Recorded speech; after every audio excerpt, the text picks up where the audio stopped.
She thought marriage was supposed to save her, but what if the man she married for protection became the only danger she couldn't run from?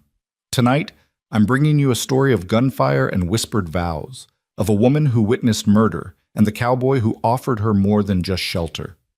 Stay with me until the very end and comment below what city you're watching from. I want to see how far this tale of love born from fear can travel across the world. The gunshot cracked through the midnight air like the breaking of bone, sharp and final, echoing off the wooden storefronts of Silver Creek's main street. Nora Callan's needle froze mid-stitch, the wedding dress she'd been hemming forgotten as her blood turned to ice water in her veins. She'd been working late in her seamstress shop, the oil lamp burning low, trying to finish Mrs. Henderson's daughter's gown before the weekend ceremony. Now that single sound, a sound she'd heard only twice before in her 26 years, made every instinct in her body scream the same word: run. But she didn't run. Not yet. Instead, Nora did what would change the course of her entire life. She moved to the window. Through the gap in the calico curtains, she saw them, two figures in the alley across the street, illuminated by the silver wash of moonlight and the distant glow from the Silver Star Saloon. One man stood tall, his fine coat and polished boots marking him as someone of means. The other lay crumpled on the ground, a dark pool spreading beneath him like spilled ink. Even from this distance, even in the uncertain light, Nora recognized them both. The standing man was Conrad Blackstone, owner of the Blackstone Mining Company, the wealthiest and most powerful man in the Wyoming Territory. Some said he had politicians in his pocket.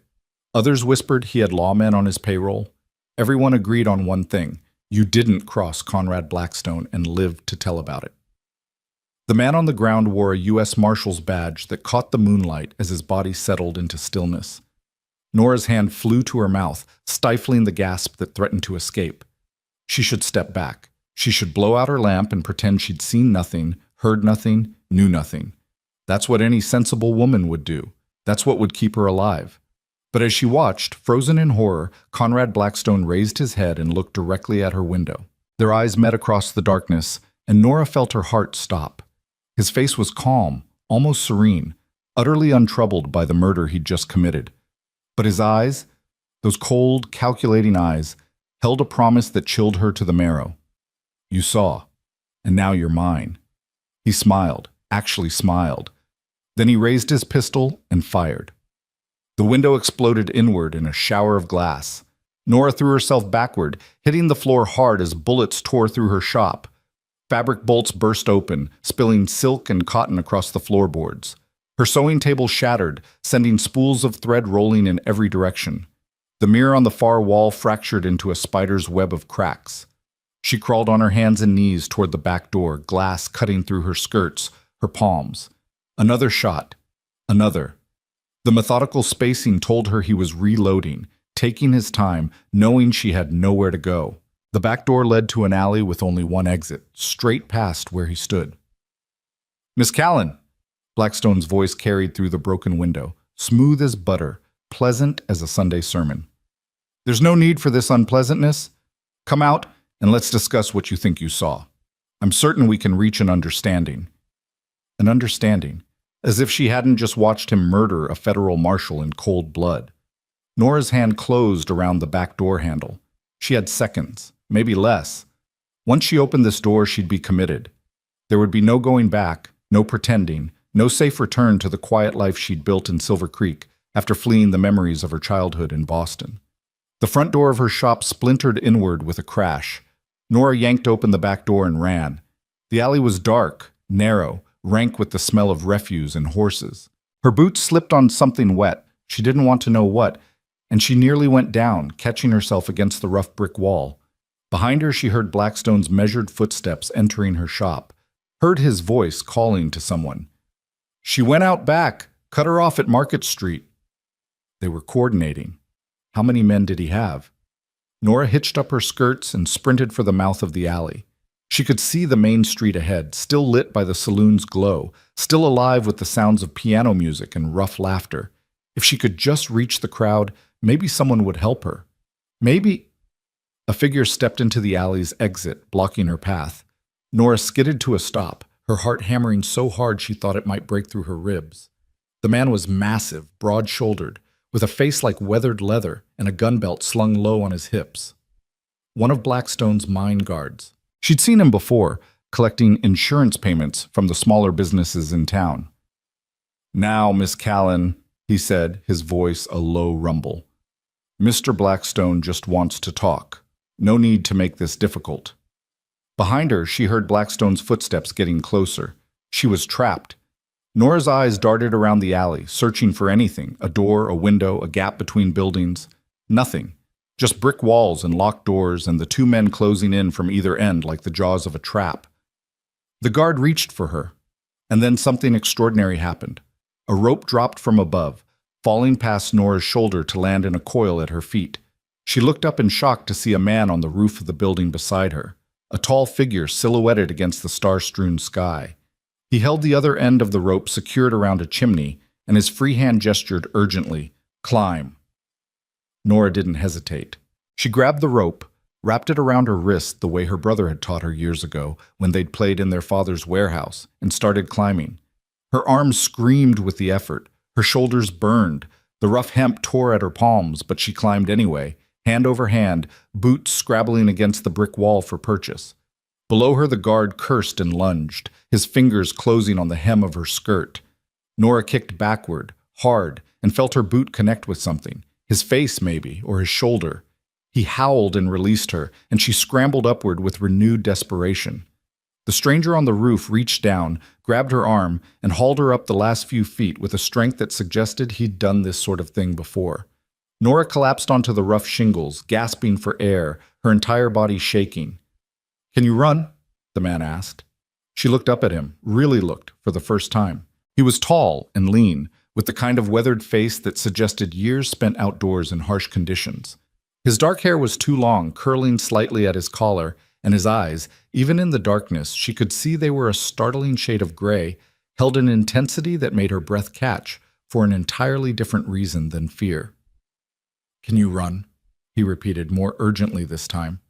Below them, Blackstone emerged from the alley, his face turned upward, that same cold smile playing at his lips. "Well, well," he called up. "Wade Forrester, I should have known you'd stick your nose where it doesn't belong. Seems you've developed a habit of that lately." The stranger, Wade, ignored him. He pulled Nora to her feet, his hand warm and calloused around hers. "There's a way across to the next building. We need to move, now." "I can run," Nora said, finding her voice at last. "Then run." They ran. The rooftops of Silver Creek became a treacherous landscape of gaps and slopes, of loose shingles and hidden pitfalls. Wade moved with the sure-footed confidence of someone who'd mapped every inch of this territory, leaping across the spaces between buildings, offering his hand when the gaps were too wide, pulling Nora along with him. Behind them, she could hear shouts, the clatter of boots on wooden stairs, the sharp reports of gunfire. A bullet whined past her ear, so close she felt the heat of it. Wade yanked her sideways behind a brick chimney. They crouched there, pressed close together, both breathing hard. Nora could feel his heart pounding, or maybe that was her own. She couldn't tell. The warmth of his body beside hers was simultaneously comforting and unsettling. "How many men does he have?" Wade asked, his voice barely above a whisper. "I don't know.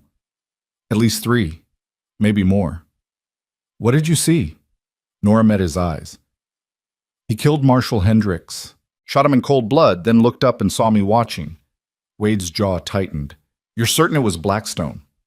"I know what I saw." "Then you're the only witness who can put a noose around his neck." He peered around the chimney, assessing their options. "And he'll kill every person in this town to make sure you never testify." The words settled over Nora like a shroud. She'd known, of course, from the moment Blackstone had smiled at her through the window, but hearing it spoken aloud made it real in a way that chilled her blood. "Why are you helping me?" she asked. "You don't know me." Wade turned back to her, and something flickered in his gray eyes, something she couldn't quite read. "Let's just say I have my reasons for wanting to see Conrad Blackstone hang. Now come on, there's a stable 2 buildings over. If we can get to the horses—" More gunfire, closer this time. They could hear men on the rooftops now, spreading out, cutting off their escape routes. Wade grabbed her hand again and they ran, staying low, moving from shadow to shadow. They reached the edge of a building and Wade stopped, looking down into the alley below. It was a long drop, at least 15 feet to the ground, too far to jump safely. But tied to a post directly below was a horse, a big roan gelding with a saddle already on its back, as if someone had just dismounted and gone into the building for a quick drink. Wade looked at Nora. "Do you trust me?" "I don't even know you." "Fair point. Do you want to live?" "Yes." "Then trust me for the next 30 seconds. He swung his legs over the edge of the roof and dropped, landing with surprising grace atop the saddle. The horse startled, dancing sideways, but Wade steadied it with a few quiet words and firm hands on the reins. He looked up at Nora. "Jump, I'll catch you." Nora looked behind her. She could see the silhouettes of men moving across the rooftops, getting closer. She could hear Blackstone's voice, directing them like a general commanding troops. She looked down at Wade, at this stranger who'd appeared from nowhere to save her, whose reasons she didn't understand but whose eyes promised something she desperately needed, a chance. Nora jumped. The fall seemed to last forever and no time at all. The wind rushed past her ears, her stomach lurched, and then Wade's arms closed around her, strong and sure. She crashed against him, nearly knocking them both from the saddle, but he held firm, one arm wrapped tight around her waist, while the other controlled the reins. "Hold on," he said, and kicked the horse into motion. They exploded out of the alley at a gallop, the horse's hooves striking sparks from the hard-packed dirt of the street. Nora wrapped her arms around Wade's waist and pressed herself against his back, making herself as small a target as possible. Around them, Silver Creek erupted into chaos. Men poured out of the saloon, drawn by the commotion. Women screamed. Someone shouted about horse thieves, and behind them, Blackstone's men opened fire. Wade guided the horse with expert skill, weaving between wagons and water troughs, taking turns at breakneck speed that had Nora's heart in her throat. A bullet struck a post inches from her head. Another kicked up dirt between the horse's front legs, but the animal didn't falter, driven forward by Wade's steady control. They raced down Main Street, past the church and the schoolhouse, and the general store where Nora had bought ribbon just that morning, a lifetime ago now. The sounds of pursuit followed them, horses being mounted, orders being shouted, the thunder of hoofbeats. At the edge of town, Wade turned the horse sharply onto a narrow trail that led into the forest. The darkness swallowed them like they'd plunged into deep water. Pine branches whipped at their faces and arms. The horse's breathing became labored as the trail climbed steeply upward into the hills. "They'll follow," Nora said, her voice shaking. "Let them try," Wade replied.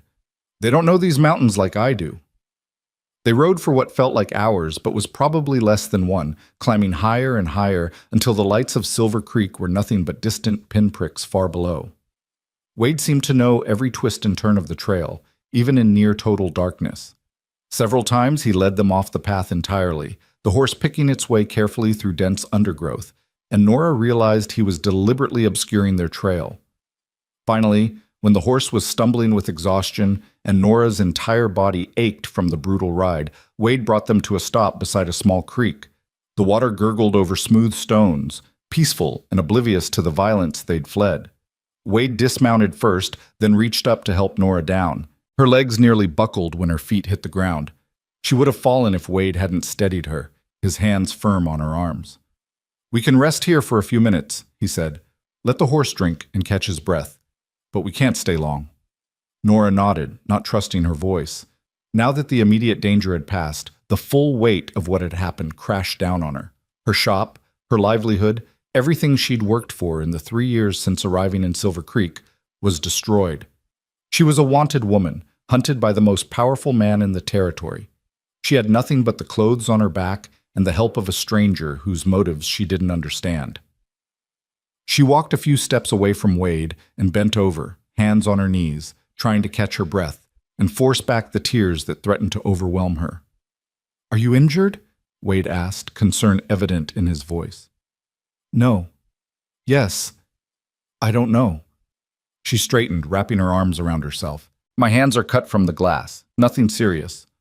Wade retrieved a canteen from the saddlebag. This horse had clearly been well supplied by its previous owner, and approached her carefully, as if she were a spooked animal that might bolt. "May I see?" Nora held out her hands. In the moonlight filtering through the trees, She could see dark streaks of blood across her palms mixed with dirt and debris. Wade produced a clean handkerchief, surprisingly white for a man who lived rough, and wet it from the canteen, then gently cleaned her wounds. His touch was surprisingly careful, almost tender. "You're lucky," he said. "None of these are deep. They'll hurt like hell tomorrow, but they won't need stitching." "Lucky," Nora repeated, and a slightly hysterical laugh escaped her.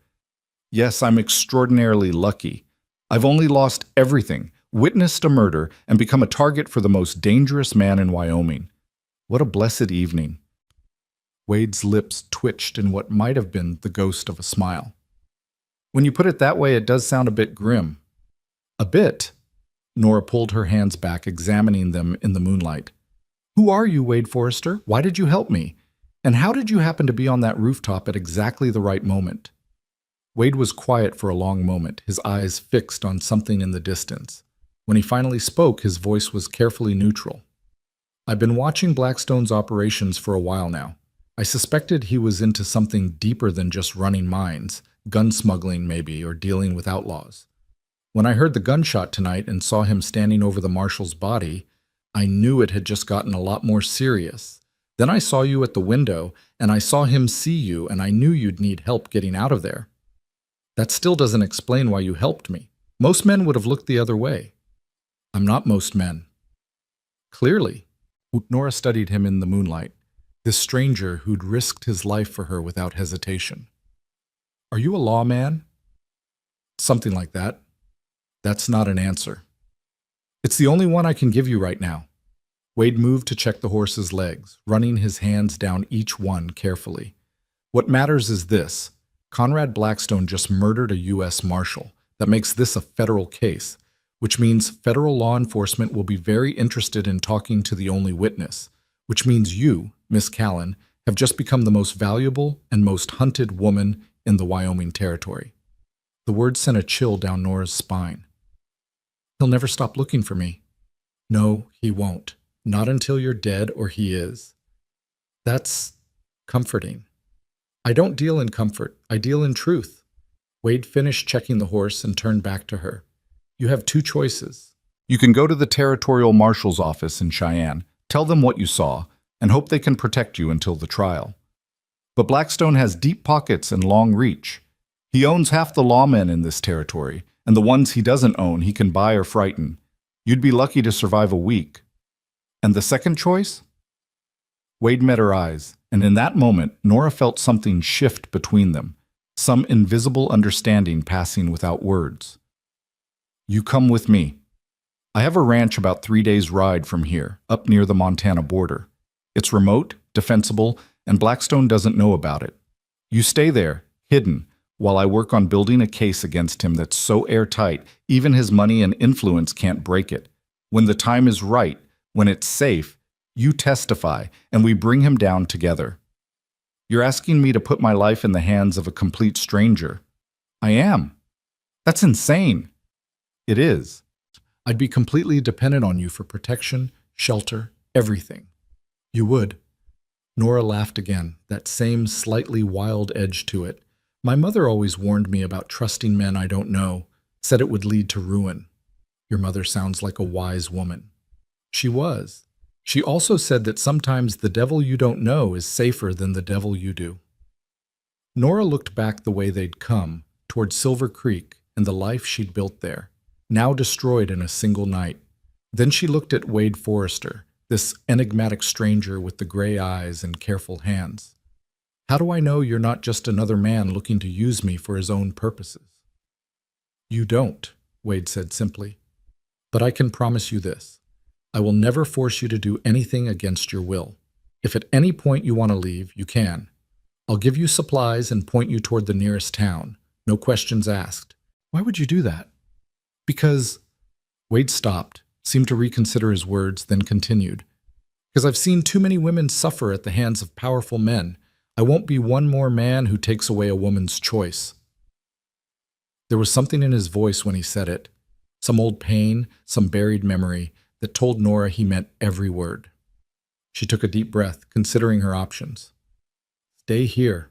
alone in the wilderness with night falling and Blackstone's men surely organizing a search party. Try to reach Cheyenne on her own, with no horse, no supplies, and no knowledge of the territory.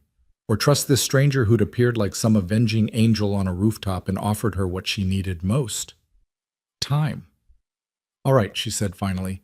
I'll come with you, but I need you to promise me something. What's that? Promise me that when this is over, when Blackstone is either in prison or in the ground, I can go back to my life, build a new shop somewhere, start fresh. That you won't ask me to be something I'm not or live a life I don't choose. Wade extended his hand. You have my word, Miss Callan. When this is done, you're free to go wherever you want and be whoever you want to be. No obligations. Nora looked at his outstretched hand, then placed her own torn and bloodied palm in his. His grip was firm, warm, and something about the way his hand closed around hers made her feel, for just a moment, like perhaps she wasn't completely alone in this nightmare. Nora, she said, if we're going to be hiding together in the wilderness, you might as well call me Nora. Wade, he replied, a hint of a real smile finally breaking through. And for what it's worth, Nora, I'm sorry about your shop. I know what it's like to lose everything you've worked for. Do you? Yes. He released her hand and turned toward the horse. But that's a story for another time. Right now we need to keep moving. Blackstone's men will have dogs out by dawn, and I'd like to put as much distance between us and them as possible before then. They mounted the horse again, Wade in front, Nora behind, her arms wrapped around his waist. It was unseemly, riding this way with a man she'd just met, their bodies pressed close together. But propriety seemed like a luxury she could no longer afford. As they rode deeper into the mountains, the moon climbing higher overhead, Nora found herself studying the man in front of her. His shoulders were broad and straight, his posture in the saddle that of someone who'd spent countless hours on horseback. There was something military in the way he held himself, in the economical efficiency of his movements. Wade, she asked after a while. Yes? You said you're something like a lawman. What does that mean exactly? He was quiet for so long she thought he wouldn't answer. Then, it means I work for people who care about justice even when the local law doesn't. It means I go places where regular lawmen can't or won't go. It means I do what needs to be done to bring men like Conrad Blackstone to justice, regardless of how much power they think they have. That sounds dangerous. It is. Have you ever... She trailed off, unsure how to phrase the question. Killed a man? Wade finished for her. Yes, when I've had to. But only men who are trying to kill me or innocent people first. The blunt honesty of his answer was somehow more comforting than if he'd tried to soften it or lie. Nora appreciated that he wasn't treating her like a fragile thing that needed to be protected from harsh truths. They rode in silence for a while longer, the horse picking its way carefully along trails that seemed to be little more than animal paths. Nora had no idea how Wade could navigate in this darkness, but he moved with certainty, never hesitating at the numerous forks and turns. How long have you been watching Blackstone? She asked. About 2 years. Ever since rumors started reaching certain federal offices about corruption in the mining operations out here. Missing shipments, falsified reports, workers who asked too many questions disappearing. I came out here to investigate, bought myself a small ranch as cover, and started building connections. And tonight? Tonight I was supposed to meet Marshall Hendricks. He'd been investigating Blackstone's operations from the official side while I worked undercover. He told me he'd found something big, something that would blow the whole operation wide open. I was supposed to meet him at midnight behind the Silver Star. Wade's voice hardened. I was late. 10 minutes late. If I'd been on time, he'd have killed you both, Nora interrupted firmly. Men like Blackstone don't leave witnesses when they've decided to act. If you'd been there, you'd be dead too. And I'd have no one to help me. So whatever's making you feel guilty about being late, let it go. You're alive, and that means we still have a chance to make this right. Wade glanced back at her over his shoulder, and in the moonlight she saw surprise and something else. Gratitude, maybe, or respect. You're tougher than you look, Nora Callan. I had 2 older brothers and grew up in a neighborhood where being soft got you hurt. I learned early that sometimes the only way through fear is straight ahead. She paused, then added, "Though I'll admit, this particular fear is somewhat larger than the neighborhood bullies I used to deal with." That earned her a real laugh, low and rough, as if he didn't do it often. "I'd say facing down Conrad Blackstone and his hired killers is a significant step up from neighborhood bullies, yes." They climbed higher into the mountains, the air growing colder, the trees pressing closer. Once they heard the distant baying of hounds, and Wade immediately turned them off the trail into a shallow stream where they rode for nearly a mile before emerging on the opposite bank. The water would confuse the scent, he explained, buy them more time.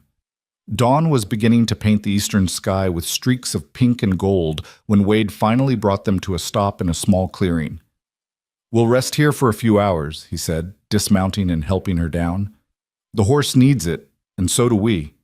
There's a cave just up that ridge where we can build a small fire without the smoke being seen." Nora's entire body ached. Her legs were trembling from hours of gripping the horse. Her back was screaming, and exhaustion weighed on her like a physical thing. But she followed Wade up the ridge to where a narrow opening in the rock face led to a shallow cave. Barely more than an overhang, really, but enough to provide shelter and hide them from view. Wade unsaddled the horse and tethered it where it could graze on the sparse grass. Then he gathered dry wood and built a small fire at the back of the cave, where the rock walls would disperse the smoke. From his saddlebag, he produced a battered coffee pot, some jerky, and hard biscuits. "I'm sorry it's not much," he said, putting coffee on to boil, "but it'll keep us going until we can get to the ranch." "It's fine." Nora sank down onto the ground near the fire, grateful for its warmth. The mountain air was significantly colder than the valley had been, and her dress, designed for working indoors, not fleeing for her life, offered little protection. Wade noticed her shivering and pulled a wool blanket from his pack, draping it over her shoulders. "Better?" "Yes. Thank you." They sat in silence for a while, the only sounds the crackling of the fire and the morning birds beginning their songs outside. The coffee, when it was ready, was strong enough to wake the dead and nearly scalding hot, but Nora drank it gratefully, feeling the heat spread through her chest. "What will you do?" she asked finally. "About Marshall Hendrick's murder?" "I'll send word through channels I trust, people Blackstone can't reach or buy. It'll take some time, but eventually someone official will come to investigate. In the meantime, I'll gather evidence. Hendricks said he'd found something big. I need to find out what it was and where he hid it." "And me? What do I do while you're gathering evidence?" Wade looked at her across the fire. "You stay safe. You stay alive. That's your job right now, Nora, because without your testimony, any evidence I gather might not be enough. Blackstone's lawyers are good, the best money can buy, but they can't explain away an eyewitness to murder. You're the key that locks the door on him. So I'm bait." "No." Wade's voice was firm. "You're not bait. I won't use you that way. You're a witness who deserves protection, and you're a woman who deserves to live her life without looking over her shoulder. I'm going to make sure both of those things happen." The conviction in his voice made Nora believe him. This wasn't just a job to Wade Forrester. This was personal somehow, though she couldn't yet see why. As the sun climbed higher and the fire burned down to coals, exhaustion finally overwhelmed Nora's fear. Her eyes grew heavy, her head nodding forward. Wade noticed and gestured to a flat spot further back in the cave, away from the opening. "Sleep," he said. "I'll keep watch. What about you? You need rest too." "I've gone longer without sleep. I'll be fine for a few hours." When she hesitated, he added, "I promise I'll wake you in a few hours and take my turn. But right now you look like you're about to fall over, and we still have hard riding ahead of us." Nora was too tired to argue. She moved to the spot he'd indicated, wrapped the blanket tighter around herself, and lay down on the rocky ground. It was uncomfortable, cold, and nothing like her bed back in her rooms above the shop. But within minutes, exhaustion dragged her down into a dreamless sleep. When she woke, the sun was high overhead, and Wade was still sitting exactly where he'd been before, his back against the cave wall, his eyes scanning the forest below. The horse was still contentedly grazing. Everything was quiet, peaceful even, as if the violence of the previous night had been nothing but a nightmare. But the cuts on Nora's palms and the ache in her body told her it had been all too real. "You didn't sleep," she said, sitting up. Wade turned to look at her. "I'll sleep when we get to the ranch." Right now, we need to keep moving. They'll have spread the search wider by now. Nora stood, folding the blanket carefully. How much further? If we push hard, we can make it by tomorrow night. There's a trader's post about halfway where we can get supplies and maybe a fresh horse. The man who runs it is, let's say he's more loyal to gold than to Conrad Blackstone. Meaning you can buy his silence. Meaning exactly that. They broke camp quickly, Wade scattering the fire and obscuring any signs they'd been there. Before mounting the horse again, he paused and looked at Nora seriously. I need to prepare you for something, he said. When we get to the ranch, to the outside world, you'll need to be my wife. Nora's eyebrows shot up. Excuse me? Not really, Wade clarified quickly. But that's the story we'll need to tell. A single man living alone with an unmarried woman would draw attention and questions. But a rancher and his wife? That's normal, expected even. It's the best way to keep people from looking too closely at you. So you want me to pretend to be married to you? I know it's asking a lot. Actually, Nora interrupted, it makes sense. Practical sense, I mean. Conrad Blackstone and his men are looking for Nora Callan, seamstress and spinster. They're not looking for Mrs. Wade Forrester, rancher's wife. She paused, then added with a slight smile, though I should warn you, I'm a terrible cook. Wade's lips twitched. Good thing I'm not. Come on, wife, we have ground to cover. They rode through the day and into the evening, stopping only when necessary to rest the horse or obscure their trail. As promised, they reached the trader's post, a rough collection of buildings in a narrow valley, just as the sun was setting. The trader, a grizzled man named McCready, with more scars than teeth, took Wade's gold without asking questions. He provided them with a fresher horse, supplies, and news. Conrad Blackstone had indeed put out a substantial bounty on Nora Callan, $500 for her capture alive, 300 dead. Half the territory would be looking for her by now. You be careful out there, McCready said as they prepared to leave. A woman can't trust no one with that kind of money on her head. Men'll sell their own mothers for half that much. Good advice, Wade replied. We'll keep it in mind. They rode on through the night, Wade navigating by the stars when the trail was clear enough, slowing to a careful walk when it wasn't. Nora dozed against his back, jerking awake periodically when the horse stumbled or Wade changed direction. Somewhere in the darkest hours before dawn, when the world was reduced to shadows and the sound of the horse's hooves on stone, Nora spoke softly. Wade? Yes? Thank you for saving me. For helping me when you didn't have to. He was quiet for a moment. Then, everyone deserves someone to stand with them when the world turns dangerous. Tonight, I got to be that person for you. Tomorrow, maybe someone else will be that person for me. That's how we survive, Nora. By standing together when we can. Nora tightened her arms around his waist slightly, resting her cheek against his back. Still, thank you. You're welcome. By the time the sun rose on their second day of flight, painting the mountains in shades of gold and purple, they'd put enough distance between themselves and Silver Creek that Wade finally allowed himself to relax slightly. The land here was wilder, emptier, with fewer trails and fewer people to see them passing. We're almost there, he said as they crested a ridge and looked down into a wide valley. Another few hours, and you'll be safe. Nora looked at the land spread out before them, vast and beautiful and terrifying in its emptiness. Somewhere down there was a ranch house where she would hide and wait while Wade Forrester tried to build a case against the most powerful man in Wyoming. Somewhere down there was a temporary home with a man she barely knew but was already beginning to trust in ways she hadn't trusted anyone in years. Safe, she repeated, and wondered if she'd ever truly feel that way again. But as they rode down into the valley, with the morning sun warming her back and Wade's solid presence in front of her, Nora Callan felt something she hadn't expected to feel after the horror of the previous night. She felt hope. The Elkhorn Ranch appeared like a mirage in the afternoon heat, a sturdy log structure nestled against a hillside, with a barn, corral, and several outbuildings scattered around it like children gathered at their mother's skirts. Smoke rose from the chimney in a lazy spiral, and Nora could see chickens pecking in the yard, hear the lowing of cattle somewhere beyond the buildings. It looked peaceful, settled, like the kind of place where nothing bad could ever happen. But Nora had learned in the past 2 days that appearances could be deadly deceiving. Wade brought the exhausted horse to a stop near the water trough and dismounted, then reached up to help Nora down. Her legs buckled the moment her feet touched ground, and he caught her easily, steadying her until she found her balance. "I've got you," he said, quietly. Nora wanted to protest that she was fine, that she didn't need help, but the truth was she could barely stand.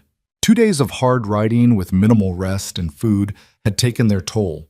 Her body ached in places she didn't know could ache. Her hands were still raw from the glass cuts, and exhaustion made everything feel distant and unreal, as if she were watching the world through gauze. A door slammed, and Nora looked up to see an older man emerging from the barn. He was lean and weathered, with a shock of white hair and eyes that missed nothing. He took one look at Wade, then at Nora, and his expression shifted from surprise to understanding to concern in the space of a heartbeat. "Trouble?" he asked simply. "The worst kind," Wade replied. "Sam, this is Nora Callan. Nora, Sam Bridger. He manages the ranch when I'm away, which is most of the time." Sam touched the brim of his hat to Nora. "Ma'am, you look about done in. Let's get you inside." The interior of this ranch house was simple but well-maintained. Rough-hewn furniture, a stone fireplace large enough to roast a whole pig, windows that let in generous amounts of light. It was unmistakably a bachelor's dwelling, lacking the small touches that made a house a home, but it was clean and solid, and most importantly, it felt safe. Wade guided Nora to a chair near the fireplace while Sam put a kettle on for tea. The two men exchanged a look that conveyed an entire conversation without words, and Sam nodded once before heading back outside, presumably to care for the horse and keep watch. "He knows what's happening?" Nora asked. "Sam's been with me since I first came to Wyoming. He knows who I really am and what I do." Wade knelt beside her chair, studying her face with concern. "When's the last time you ate something substantial?" Nora tried to remember. The jerky and biscuits from yesterday morning seemed like a week ago. "I don't know. Before everything happened." "Right. Food first, then rest. Then we'll talk about what comes next." Wade moved to the kitchen area and began pulling out supplies. Bread, cheese, dried meat, a jar of what looked like preserves. His movements were efficient, practiced, and Nora found herself watching him with curiosity. This man who rode and shot like a soldier, who navigated wilderness like he'd been born to it, who cooked like he'd spent years fending for himself. "You said you've been undercover for 2 years, she said. "What did you do before that?" Wade paused in his work, his back to her. "I was a cavalry officer. Spent 8 years out west, most of it in Arizona Territory fighting the Apache Wars." He resumed cutting bread. "Got tired of following orders I didn't agree with, tired of seeing civilians caught in the crossfire of other men's ambitions. When a friend told me the Pinkerton Agency was looking for men with military experience who could work independently, I signed on. Been doing it ever since." "How long is ever since?" 5 years, 6 different assignments all over the West. Mine owners, cattle barons, railroad magnates, men who get so powerful they think they're above the law. My job is to prove they're not." The kettle whistled, and Wade poured hot water over tea leaves, bringing Nora a steaming cup along with a plate piled with food. She hadn't realized how hungry she was until the smell hit her, and then she was eating with an almost embarrassing urgency, barely pausing to breathe between bites. Wade watched her with a faint smile. "Easy. You'll make yourself sick." "Can't help it," Nora mumbled around a mouthful of bread and cheese. "This is the best food I've ever tasted." "That's exhaustion and fear talking. Trust me, my cooking is merely adequate." But to Nora, who'd been running on pure terror and adrenaline for 2 days, it tasted like a feast. She cleaned the entire plate, drank 2 cups of tea, and immediately felt her body begin to relax, the tight coil of panic in her chest finally starting to unwind. Wade cleared away the dishes, then returned and sat in the chair opposite hers. "We need to talk about the situation, about what happens next." "I know." Nora set down her teacup, forcing herself to focus despite the exhaustion. "You said I'd need to pretend to be your wife." "That was the plan, yes. But I've been thinking about it during the ride, and I realize it puts you in a difficult position. A woman's reputation is the least of my concerns right now," Nora interrupted. "Wade, there's a bounty on my head. Conrad Blackstone wants me dead. Do you honestly think I care what some gossip in a nearby town might say about my living arrangements? Fair point, but still, I want you to understand what you'd be agreeing to. We'd need to maintain the fiction not just here at the ranch, but anywhere we might be seen. That means acting like a married couple when Sam's ranch hands come around, when we go into town for supplies, anytime there's even a chance of someone seeing us who might talk. I understand. And it means you'd be trapped here, essentially. You couldn't leave, couldn't visit anyone, couldn't even write letters to friends or family without risking someone recognizing your handwriting or putting together where you are. Nora thought of her small circle of friends back in Silver Creek, the other shopkeepers she'd shared tea with, the women whose dresses she'd sewn, the minister's wife who'd been so kind when Nora first arrived in town, friendless and alone. She thought of her aunt in Boston, the only family she had left, who'd be worried sick when word reached her about what had happened. "How long?" she asked. "How long would I need to stay hidden?" Wade's expression was grave. "I don't know. Building a case against someone like Blackstone takes time. Weeks, certainly, possibly months. I need to find out what Marshal Hendricks discovered, gather enough evidence to make the territorial governor take action, and arrange protection for you when you testify. None of that happens quickly." "Months," Nora repeated, the weight of it settling over her. Months of hiding, of pretending to be someone she wasn't, of being completely dependent on a man she barely knew. The walls of the ranch house suddenly felt closer, the windows smaller. Wade must have seen the panic rising in her eyes because he leaned forward, his voice gentle but firm. "Nora, look at me. You can do this. I know it seems impossible right now, but you're stronger than you think. You've already survived things that would have broken most people. You climbed a rope while being shot at, rode for 2 days straight without complaining, and you're still here, still fighting. Don't let fear convince you you're not capable of this." "I'm terrified," Nora admitted, her voice barely above a whisper. "Good. Fear keeps you sharp, keeps you careful. It's when you stop being afraid that you make mistakes." He reached out slowly, giving her time to pull away if she wanted, and took her hand. His palm was warm and calloused, solid and real. "But you're not alone in this. I'll be here.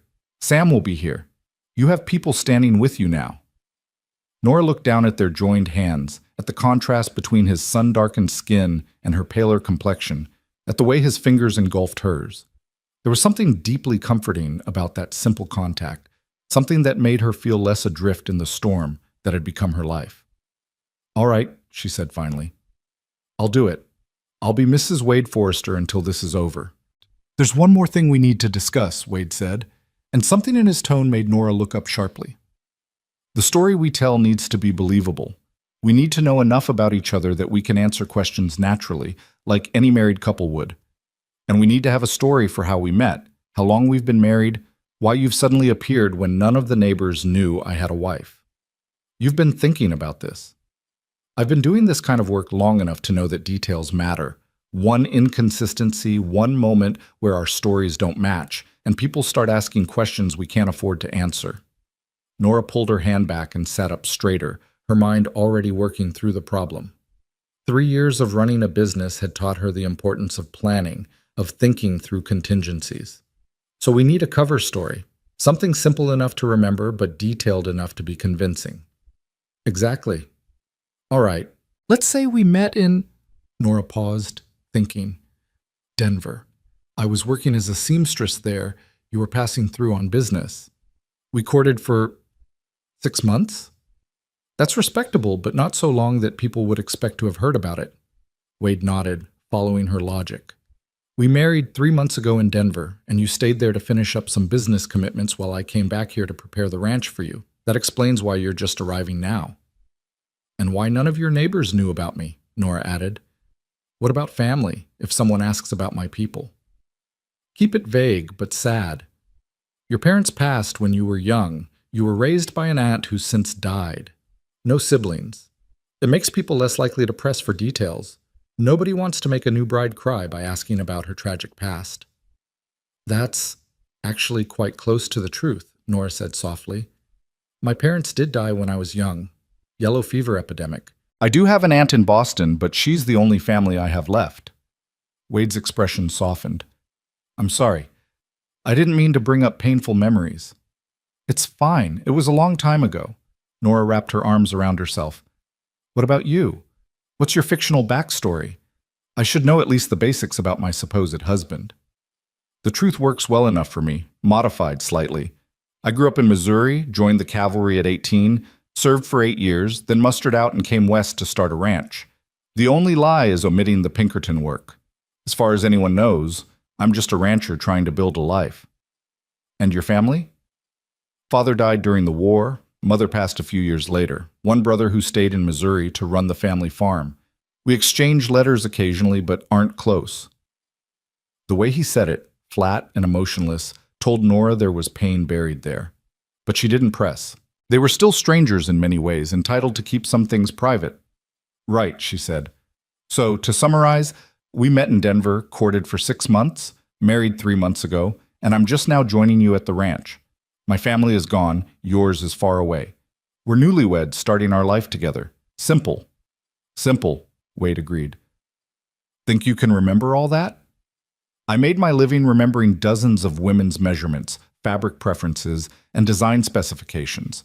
I think I can manage one fictional marriage. The corner of Wade's mouth quirked up. I forget you're a businesswoman. You're probably better at this kind of strategic thinking than I am. Let's hope so, because our lives depend on making this convincing. The door opened and Sam came in, stomping dirt off his boots. Horses settled, fed and watered. Didn't see any signs of followers, but I'll keep watch just the same. He looked at Nora. Ma'am, I took the liberty of airing out the spare room for you. It's not fancy, but the bed's clean and the window locks. Thank you, Mr. Bridger. That's very kind. Just Sam, ma'am. We don't stand on ceremony much out here. He glanced at Wade. You want me to ride into town tomorrow? Let folks know your wife's arrived? Not yet. Give it a few days. I want to make sure we weren't followed before we start spreading word. Smart. Sam moved to the stove and began preparing coffee. I'll keep the hands working the north pasture for now, away from the house. Fewer eyes, fewer questions. Nora looked between the two men, seeing the easy communication that spoke of long partnership and deep trust. How many men work here? 3 full-time hands, Wade answered. Good men, loyal, but they don't know about my other work. As far as they're concerned, I'm exactly what I appear to be, a rancher who spent years as a cavalry officer and knows how to handle trouble. When they come around the house, which isn't often, you'll need to be the devoted newlywed wife. I can do that. Nora paused, then asked the question that had been nagging at her. Wade, what exactly did Marshal Hendricks discover? You said he told you he found something big. Wade's expression darkened. He didn't give me details, just said he'd found proof that Blackstone's operation went far beyond simple corruption. He said it was bigger than anyone suspected, that it involved people in the territorial government, maybe even in Washington. He was going to give me the evidence that night. And now he's dead, and the evidence is missing. Presumably.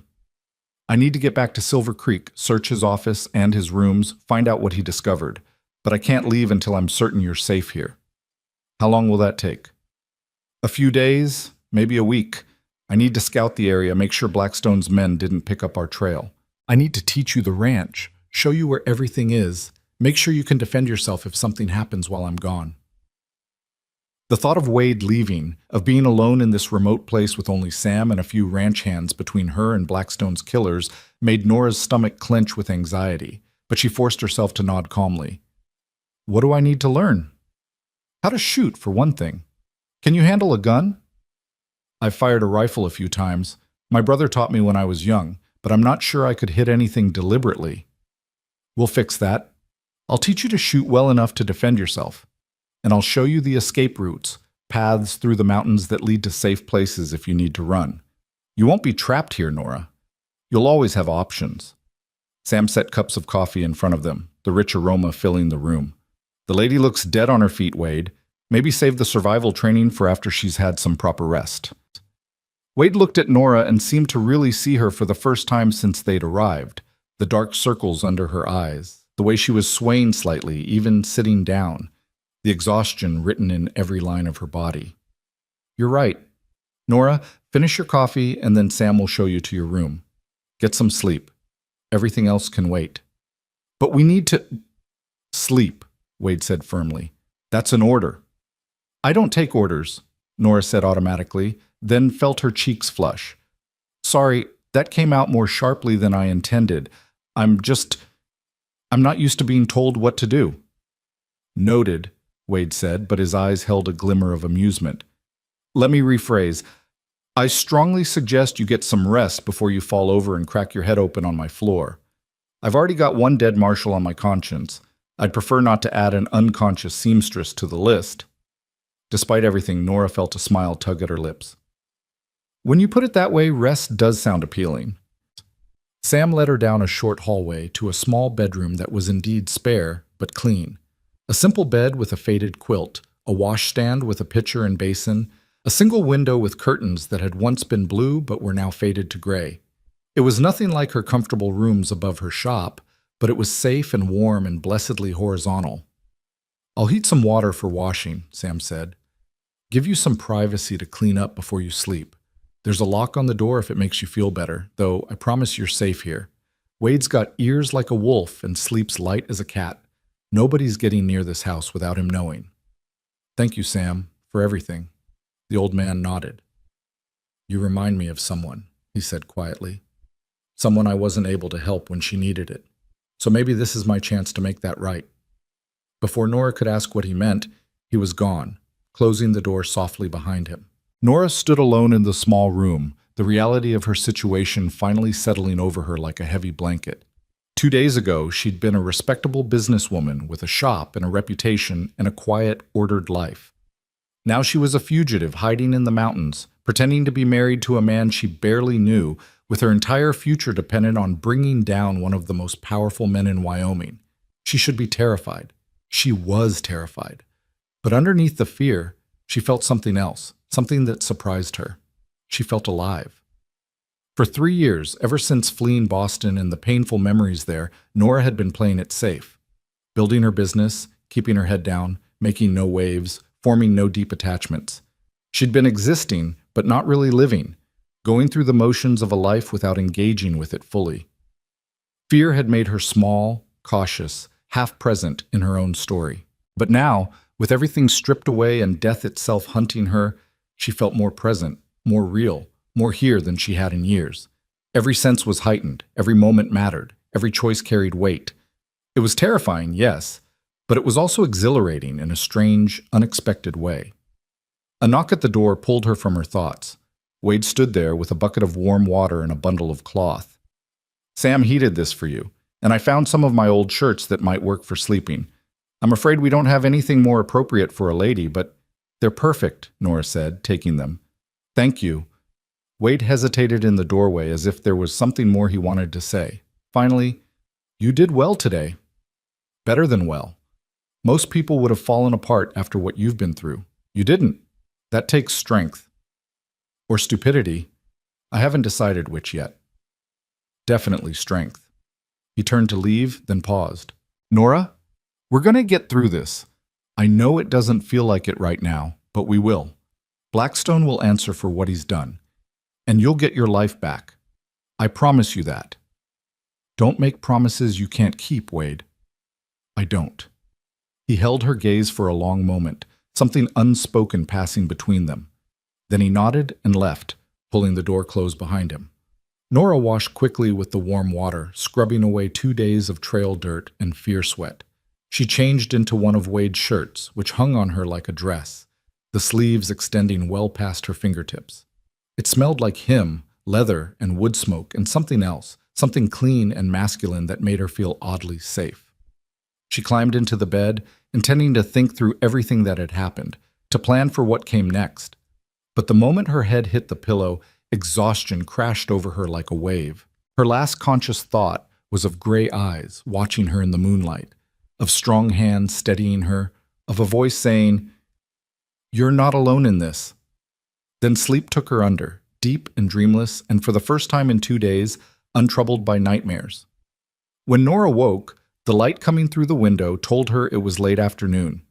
She'd slept nearly around the clock. For a moment she was disoriented, unsure where she was or how she'd gotten there. Then memory crashed back, the gunshot, the flight, The ranch. Wade. She dressed quickly in her own clothes, which someone had cleaned and left folded on the chair, and ventured out of the bedroom. The main room was empty, but she could hear voices outside. Through the window, she saw Wade and Sam by the corral, working with a young horse. Wade moved with easy confidence, his hands gentle but firm as he ran them along the animal's flanks, talking to it in a low, soothing voice. Nora found herself watching him with interest. There was something compelling about the way he moved, the quiet competence he brought to everything he did.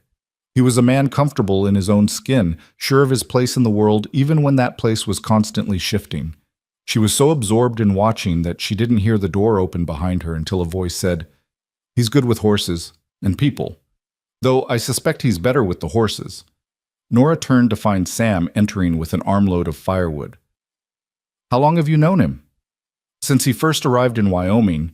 He hired me to help him set up the ranch, told me straight out what he really was and what he was doing here. Asked if I wanted in on bringing down corruption and criminals, or if I'd rather find work elsewhere." Sam stacked the wood by the fireplace. "I signed on. Been watching his back ever since." "Why? Why risk your life for this?" Sam was quiet for a moment, his weathered face distant. "I had a daughter once. She was working in a mining camp, cooking for the workers. One of the mine owner's sons took a shine to her, wouldn't take no for an answer. When she fought back, he had her arrested for theft, planted evidence in her room. She died in a territorial prison, sick and alone, while that bastard went on living his life like nothing happened." He looked at Nora, his eyes hard. "So when Wade Forrester told me he dedicated his life to bringing down men like that, rich, powerful men who think their money puts them above decency and law, I figured it was the least I could do for my girl's memory." "I'm sorry," Nora said softly. "That's a terrible thing to carry." "We all carry something, ma'am. The question is what we do with it. Wade?" He turned his pain into purpose. "I'm trying to do the same." The door opened and Wade came in, brushing dust from his hands. He stopped when he saw Nora, a smile breaking across his face. "You're awake. How do you feel?" "Like I slept for a week." "Eat that. What time is it?" "Nearly 5 o'clock. You've been out for almost 20 hours. 20... Nora shook her head in disbelief. I'm sorry. I didn't mean to sleep so long. Don't apologize. Your body needed it." Wade moved to the kitchen area and began pulling out ingredients. "I'm making dinner, nothing fancy, just stew, but you should eat something substantial." "I can help." "You can sit and keep me company while I cook. Doctor's orders." "You're not a doctor." "No, but I've patched up enough wounded soldiers to know that rest and food are the best medicine. So sit." Nora sat, watching as Wade efficiently prepared the meal. Sam joined them, and the three of them fell into an easy conversation about the ranch, the cattle, the endless work that went into keeping such an operation running. It was surprisingly comfortable, almost domestic, and for brief moments Nora could almost forget that this was all pretend, that she was here not by choice, but by necessity. Over dinner, which was indeed simple but surprisingly good, Wade outlined his plan for the coming days. Tomorrow he'd start teaching Nora to shoot properly. The day after, he'd show her the escape routes and the places she could hide if danger came. Then, once he was certain the ranch was secure, he'd make the trip back to Silver Creek to search Marshal Hendrick's office and continue building the case against Blackstone. "How long will you be gone?" Nora asked, trying to keep the anxiety out of her voice. 3 days? Maybe 4? Sam will be here the entire time, and the ranch hands are always nearby. You won't be alone. But she would be without Wade, without the man who'd become her anchor in the storm. The thought of it made her chest tight with worry she didn't fully understand. After dinner, they sat by the fire while Sam taught Nora to play poker, using dried beans for currency. Wade watched with amusement as Nora, who claimed to have never played before, proceeded to win 3 hands in a row through what appeared to be either extraordinary luck or natural cunning. "You sure you've never played this game before?" Sam asked suspiciously after Nora cleaned him out yet again. "Never," Nora said innocently. "Though I did spend 3 years negotiating with suppliers and customers. I suppose reading people's intentions isn't that different from reading their cards." Wade laughed, a real, genuine laugh that transformed his usually serious face. "I think Sam just met his match." I think Sam just got hustled by a seamstress, the old man grumbled, but his eyes were twinkling. As the evening wore on and the fire burned down to coals, Sam excused himself to check on the livestock one final time. Nora and Wade were left alone, the silence between them comfortable rather than awkward. "Thank you," Nora said finally. "For today, for letting me rest, for not pushing, for making this feel less like imprisonment and more like refuge." "You're not a prisoner here, Nora. You're a guest who's had a terrible few days and deserves some peace. A guest who can't leave. A guest who's smart enough not to try until it's safe." Wade poked at the fire, sending up a small shower of sparks. "I meant what I said before. When this is over, you're free to go wherever you want. No strings, no obligations. I won't try to keep you here." "Why does that sound like you're trying to convince yourself as much as me?" Wade looked up, meeting her eyes across the firelight. "Because maybe I am." The air between them suddenly felt charged, heavy with something neither of them was quite ready to acknowledge. Nora's heart beat faster, though she told herself it was just residual fear, just the intensity of the situation making her feel things that weren't real. "I should go to bed," she said, standing abruptly. "Tomorrow sounds like it will be demanding." "Nora." Wade stood too. "I need you to know something. What I told you before about never forcing you to do anything against your will. I meant that. About everything. Not just leaving, but anything. If you're ever uncomfortable, if I ever overstep, you tell me immediately. Promise me that." Nora looked at this man who'd saved her life, who'd offered her protection without asking for anything in return, whose eyes held shadows of old pain and iron determination. "I promise. And Wade, the same goes for you. If this arrangement, if having me here becomes a burden, you tell me. I'll figure something else out. You're not a burden." "You say that now. Ask me again after I've been underfoot for a month, driving you mad with my terrible cooking and my habit of singing while I work." "You sing?"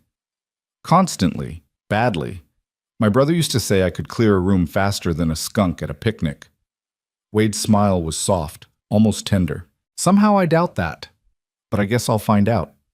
As Nora lay in bed that night, listening to the wind whisper around the eaves and the distant howl of coyotes, she thought about the strange turn her life had taken. A week ago, she'd been worried about finishing Mrs. Henderson's daughter's wedding dress on time. Now she was hiding in the mountains, pretending to be married, learning to shoot, and feeling things for her supposed husband that she had no business feeling. It was madness, all of it. But as she drifted off to sleep wearing Wade's shirt, surrounded by the unfamiliar sounds of the ranch, Nora found herself smiling. She was alive. She was safe. And for the first time in years, she was looking forward to tomorrow instead of just trying to survive it. That had to count for something. The sharp crack of gunfire split the morning air, and Nora's bullet struck the tree trunk a full 2 feet to the left of the tin can Wade had set up as a target. "You're anticipating the recoil," Wade said from his position just behind her left shoulder. "Don't tense up before you pull the trigger. Breathe out slowly and squeeze. Don't jerk." Nora lowered the pistol, her arms aching from holding the heavy weapon steady. They'd been at this for over an hour, and while her aim had improved marginally, she was still far from what anyone would call proficient. "I'm never going to be good at this." "You don't need to be good. You just need to be adequate enough to buy yourself time if trouble comes." Wade moved closer, adjusting her stance with gentle hands on her shoulders. "Try again. This time focus on the target, not the gun. Trust the weapon to do its job." Nora raised the pistol again, acutely aware of Wade's presence behind her, the warmth of his body close enough that she could feel it even through the cool morning air. She forced herself to concentrate on the tin can glinting in the sunlight, took a slow breath, and squeezed the trigger. The can went flying off its perch. "There!" Wade's voice was triumphant. "You see? You can do this. You just needed to get out of your own way." Nora stared at the now empty branch in disbelief, then looked down at the smoking pistol in her hands as if it had acted independently. "I hit it. You did indeed. Now do it 5 more times and I'll believe you've got the hang of it." She did, missing twice but hitting 3 more times, enough that Wade declared her minimally competent in self-defense. As they walked back toward the ranch house, Nora rolling her aching shoulders, Wade outlined the rest of the day's lessons. After lunch, I want to show you the escape routes. There are 3 paths out of this valley that most people don't know about. If something happens while I'm gone, if Blackstone's men somehow find this place, you need to know how to disappear into the mountains. You really think they could find us here? Wade's expression was serious. I think Conrad Blackstone is a man who doesn't like loose ends, and right now you're the loosest end he has. He'll spend whatever it takes, use whatever resources he has to track you down. So yes, I think it's possible, which is why you need to be prepared. The thought sent a chill down Nora's spine despite the warming day. She'd allowed herself to relax slightly over the past few days, lulled by the peaceful routine of ranch life and the growing sense of safety that came from being in Wade's presence. But Wade was right. The danger hadn't passed. It had just momentarily paused. They found Sam in his kitchen preparing lunch, and the 3 of them ate together while discussing the ranch's operations. Sam mentioned that one of the hands had asked about meeting Wade's new wife, and Wade had put him off by saying Nora was still recovering from the journey and wasn't feeling up to visitors. Can't avoid it forever, Sam pointed out. The boys are curious. Natural enough when their boss suddenly has a wife nobody knew about. I know, Wade said. Maybe in a few more days. I want to make sure Nora's comfortable with the story before we start introducing complications. I'm sitting right here, Nora interjected. You can ask me directly how I feel about meeting the ranch hands. Wade had the grace to look chagrined. You're right, I apologize. Nora, how do you feel about meeting the men who work here? Terrified, she said honestly, but also aware that it's necessary if we want this cover story to hold. When do you think we should do it? Tomorrow, maybe. I can have them coming up to the house for dinner, introduce you properly. It'll seem natural. A new bride wanting to meet her husband's employees, make them feel welcome. And if they ask questions I don't know how to answer, defer to me. Say you're not familiar with ranch operations yet, or that I haven't explained that part to you. Newlyweds don't know everything about each other. It's expected that there will be gaps. Wade paused, then added, and if anyone makes you uncomfortable or asks questions that feel intrusive, you have my permission to be as cold as ice. You're a city woman, educated, used to better society. It would be more suspicious if you were completely comfortable with rough ranch hands than if you maintained a certain distance. After lunch, true to his word, Wade took Nora up into the mountains behind the ranch. They climbed for the better part of an hour, Wade pointing out landmarks and markers along the way. A lightning-struck pine, a rock formation that looked like a sleeping bear, a creek that flowed year-round even in drought. The first escape route led through a narrow canyon that opened onto a series of caves.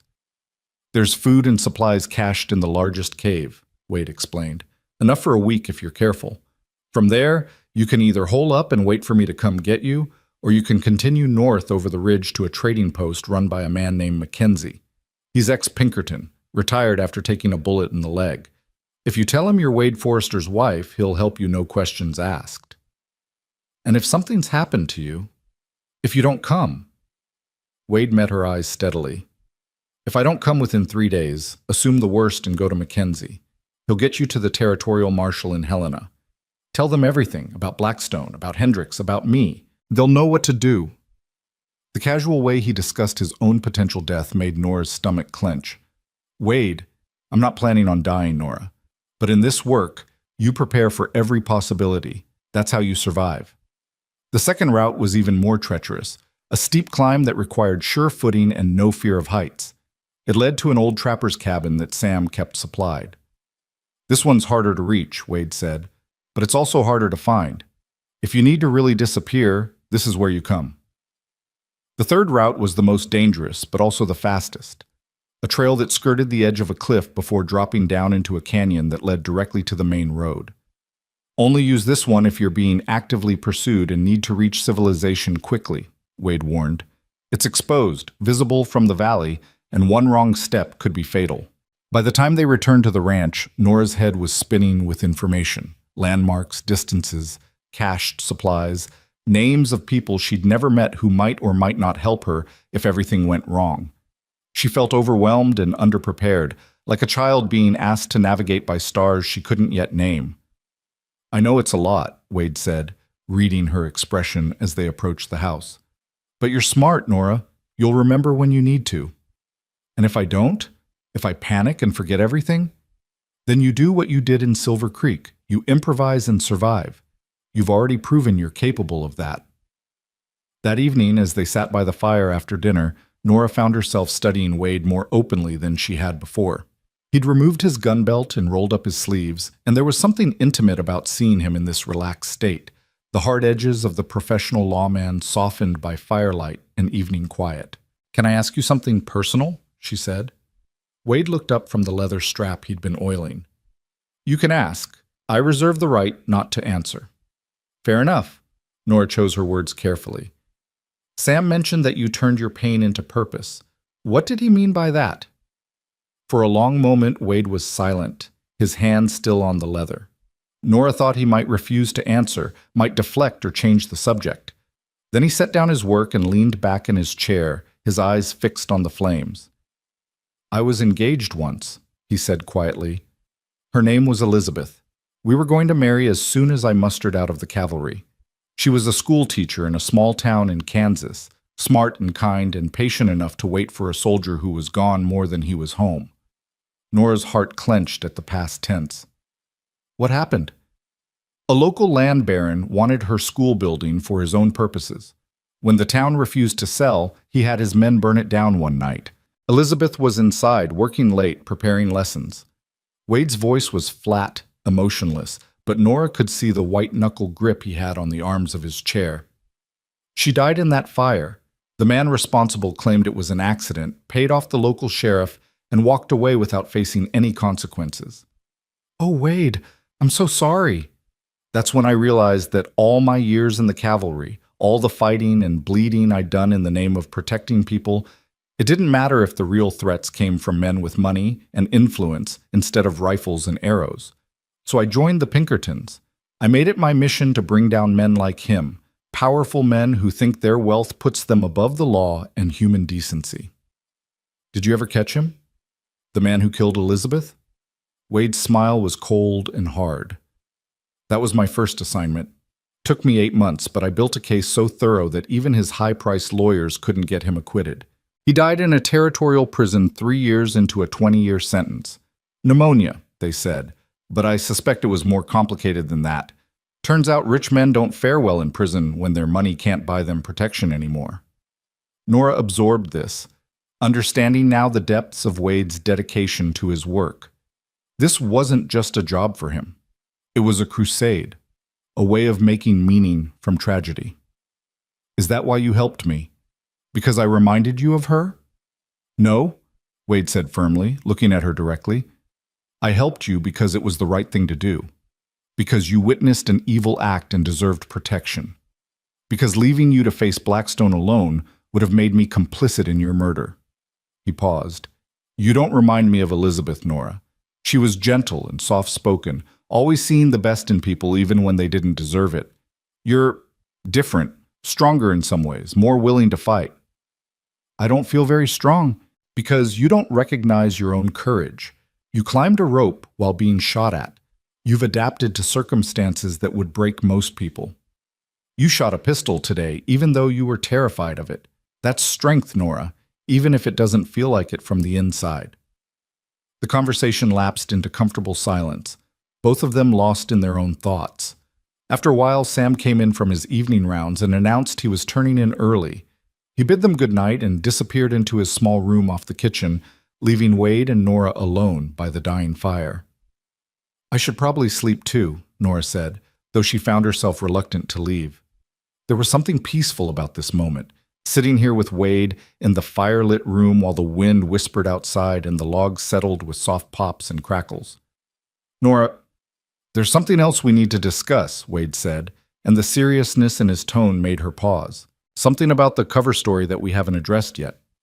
"What's that?" Wade seemed to be choosing his words carefully. "Married couples.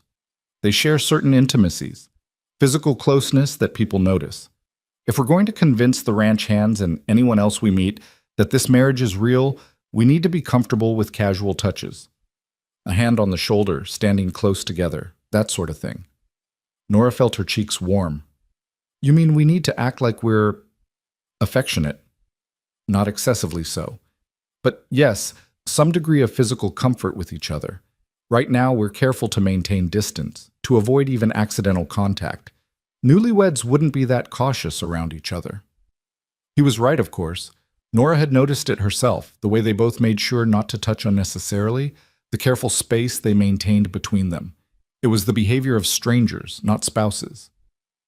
"So what do you suggest?" she asked. Wade stood and held out his hand. "Dance with me." "What?" "There's no music, I know. But if we can be comfortable moving together, touching in a dance, it'll be easier to be casual about it in other situations." When she hesitated, he added, "It's just a dance, Nora. Nothing more." Nora placed her hand in his and let him pull her to her feet. He positioned her properly, one hand in his, the other on his shoulder, his free hand resting lightly on her waist. Even through the layers of fabric, she could feel the warmth of his palm, the strength in his fingers. "No music," she pointed out. "Then we'll have to imagine it. What song would you choose?" Nora thought for a moment. "My mother used to sing an old Irish ballad, 'The Water is Wide.' Do you know it?" "I do." Wade began to move, slow and easy, guiding her in a simple waltz pattern around the room. He hummed the melody, his voice surprisingly pleasant, and Nora found herself relaxing into the movement, following his lead. They circled the room once, twice, 3 times, and with each rotation Nora became more aware of every point of contact between them, his hand warm against her waist, his calloused palm rough against her own, the solid presence of his shoulder under her hand.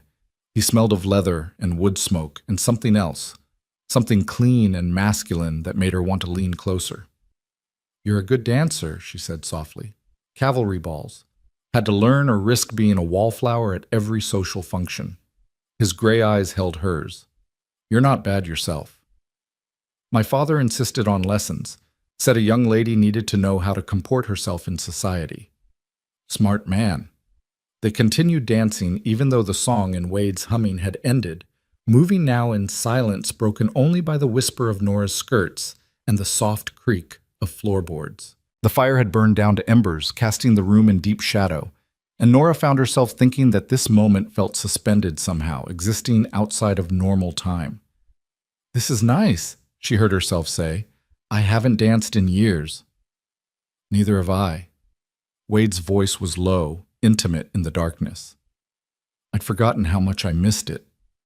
Nora looked up at him, at the strong line of his jaw and the shadows in his eyes, at the way the faint light caught in his dark hair. He was handsome, she realized with a start, not in the conventional way of clean-shaven gentlemen in fine suits, but in a rougher, more elemental way that spoke of hard living and harder choices. And more than handsome, he was good. Truly, deeply good in a way that had nothing to do with following rules and everything to do with following conscience. Wade seemed to realize the same moment she did that they'd stopped moving, that they were simply standing in the middle of the room holding each other, the pretense of dancing abandoned. His hand on her waist tightened almost imperceptibly, and Nora's breath caught as she saw something shift in his expression, saw the careful control he maintained slip just slightly. "Nora," he said, and her name on his lips was almost a question. She should step back. She should put distance between them, remind them both that this was pretend, that none of it was real, but she found she didn't want to. She wanted to stay exactly where she was, wanted to see what might happen if she let this moment continue. The door banged open and Sam burst in, his face grim.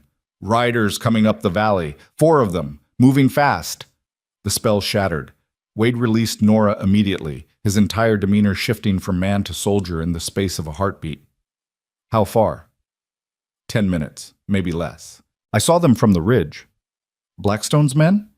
"Can't tell in this light, but I'm not inclined to assume the best." Wade was already moving, grabbing his gun belt, checking his rifle. "Nora, go to your room and lock the door. Sam, douse the lamps. Make it look like we've all gone to bed." "What are you going to do?" Nora asked, fear spiking through her. "Find out who they are and what they want. If they're just travelers looking for shelter, I'll send them on their way. If they're trouble," he met her eyes, "stay in your room no matter what you hear. Promise me." "Wade, promise me, Nora." "I promise." She fled to her room, her heart hammering, and locked the door as instructed. Through the small window, she could see nothing but darkness and the faint shape of mountains against the star-strewn sky. She pressed her ear to the door, listening. Voices outside, men calling out greetings. Wade's voice responding, casual and unconcerned. Then the sounds of boots on the porch, the front door opening. "Sorry to bother you so late," an unfamiliar voice said. "We're tracking a woman, dangerous criminal, wanted for murder. Name of Nora Callan. You seen anyone fitting her description pass through?" Nora's blood turned to ice. They were here. Blackstone's men had found her. Murder? Wade's voice held just the right note of surprise and concern. "What'd she do?" "Killed a U.S. Marshal in Silver Creek few days back. Shot him in cold blood, then fled. There's a substantial reward for her capture. $500 alive, $300 dead. That's a lot of money for one woman." "She's dangerous, mister. Don't let the lady part fool you. You see her, you send word immediately to Conrad Blackstone at the Silver Creek Mining Company. He's posted the reward personally." There was a pause, and Nora could imagine Wade pretending to consider this information. When he spoke again, his voice was thoughtful. "Can't say I've seen any women traveling alone. But then, I've been out working the north pasture most days. My wife might have seen something from the house, though. You want me to ask her?" Nora's heart nearly stopped. What was Wade doing? "You're married?" The man sounded skeptical. 3 months now. She just arrived from Denver last week, still getting used to ranch life." "Convenient timing." "Not sure what you mean by that." Wade's voice hardened slightly. "You calling my wife a criminal?" "Easy, friend. Just being thorough. Mind if we speak to her, just to ask if she's seen anything?" "She's sleeping. Had a rough day. This country's harder than what she's used to. I'd rather not wake her unless it's urgent." "It's urgent enough. Murder of a federal marshal is serious business." Nora heard Wade's footsteps approaching her door. Her mind raced. What should she do? If she refused to come out, it would look suspicious. But if she showed her face to these men, would they recognize her? A gentle knock. "Darling, there are some men here who need to ask you a question." "I'm sorry to wake you." Nora opened the door a crack, keeping the chain engaged. In the dim light from the main room, she could see Wade's face, and the message in his eyes was clear. "Trust me. Follow my lead." She unlatched the chain and opened the door fully. Wade immediately put his arm around her shoulders, pulling her close against his side in a protective gesture that looked entirely natural. "I'm sorry, sweetheart. These gentlemen are looking for a fugitive. They want to know if you've seen any strange women around the ranch." Nora allowed herself to lean into Wade's warmth, playing the sleepy, confused newlywed. "What? What's happening?"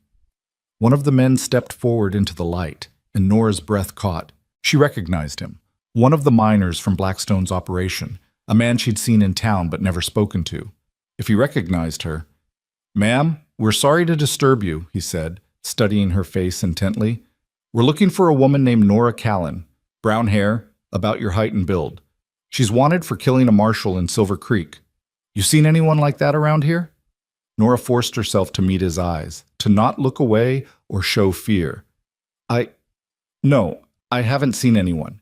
We're quite isolated here. Mr. Bridger mentioned some supply wagons passed on the main road earlier this week, but I didn't see any women with them." The man continued staring at her, and Nora felt Wade's arm tighten almost imperceptibly around her shoulders. The moment stretched out, tense and dangerous. Finally, the man nodded. "Thank you, ma'am. Sorry to wake you." He turned back to Wade. "You'll keep an eye out? Send word if you see anything?" "Of course," Wade said. "Always happy to help the law. Though I hope you catch her soon. Don't like the idea of a murderess running around with my wife here." "We'll catch her," the man said grimly. "Mr. Blackstone's offering too much money for her to stay hidden long. Someone will turn her in soon enough." Wade walked them to the door, maintaining that perfect balance of helpful neighbor and protective husband. Nora stayed where she was, forcing herself to breathe normally, to not collapse until they were gone. She heard the men mount their horses, heard the sound of hoofbeats fading into the distance. Still, she didn't move, didn't dare believe they were really safe. Wade closed and barred the door, then turned to her. The careful mask he'd worn slipped, and she saw the fear he'd been hiding. "Are you all right?" He looked right at me. He looked at my face and didn't know me. The light was dim, you were half asleep, and you were in the last place they'd expect to find you, standing beside your husband in your own home. They were looking for Nora Callan, fugitive and spinster. They saw Mrs. Forrester, rancher's wife. Wade crossed to her, taking her hands. But this changes things. If they're searching this far out, asking at every ranch and homestead, it's only a matter of time before someone makes a connection or gets suspicious. What do we do? Wade was quiet for a long moment, his thumb absently stroking the back of her hand. When he looked up, his expression was resolved. We make it real. What? The marriage. We make it legally binding. He spoke quickly, urgently. Think about it, Nora. Right now, our story is good, but ultimately verifiable as false. If anyone digs deep enough, checks records in Denver, they'll find no marriage license, no certificate. But if we actually get married, here, quietly, with just Sam as witness, then there's nothing to find. You become Mrs. Wade Forrester not just in story but in law. And the law protects wives.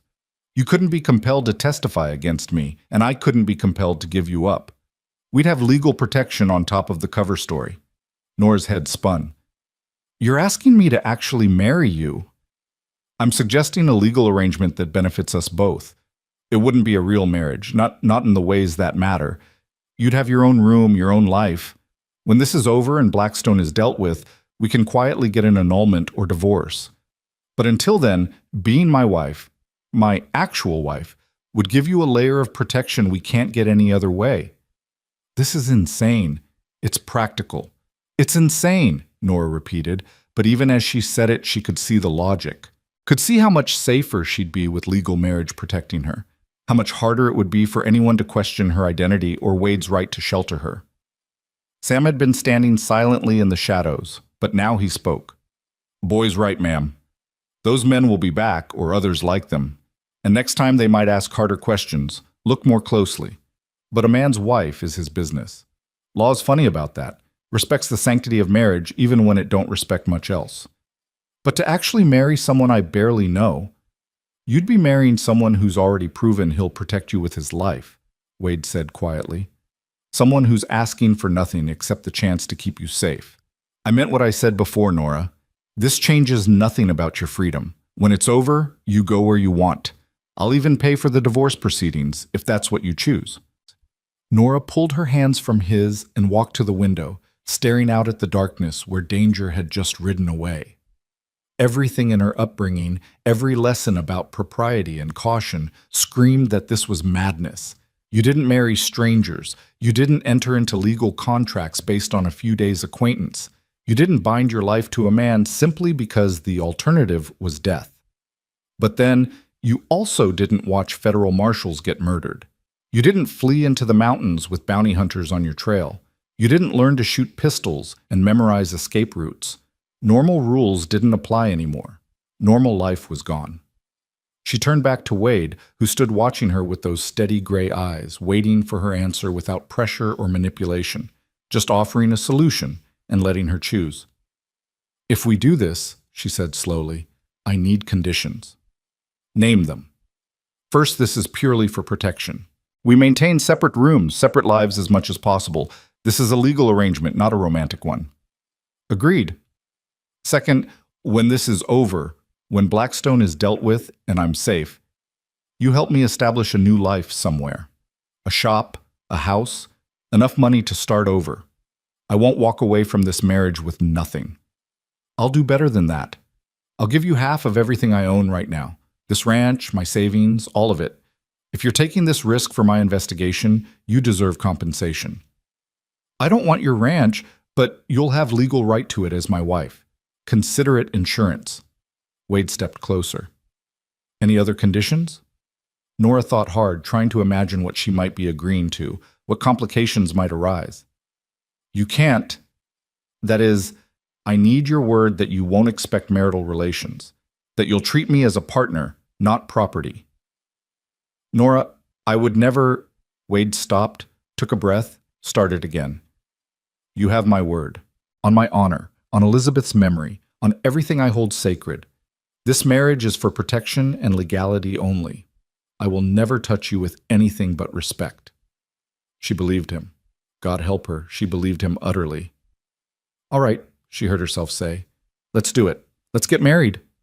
The words hung in the air, impossible, and yet somehow inevitable. Wade nodded once, sharp and decisive. "I'll ride into town first thing tomorrow and find a minister or justice of the peace who'll perform a quiet ceremony. We'll need a witness. Sam can do that. We'll have it done before those men come back with more questions." "How romantic," Nora said with a slightly hysterical laugh. "Married in haste to avoid being murdered. I'll add it to the list of wedding stories that never get told at anniversaries." Despite everything, Nora smiled. Then the full weight of what she'd agreed to hit her, and she had to sit down abruptly. She was going to marry Wade Forrester. Actually, legally marry him. Bind her life to his in the eyes of God and law. It was terrifying and surreal, and somehow, underneath the fear, there was a strange sense of rightness to it. Wade knelt in front of her chair, looking up into her face. "You're sure about this? Because once we do it, we can't undo it quickly. There's no easy way back." "I'm not sure about anything anymore," Nora admitted. "But I trust you, Wade.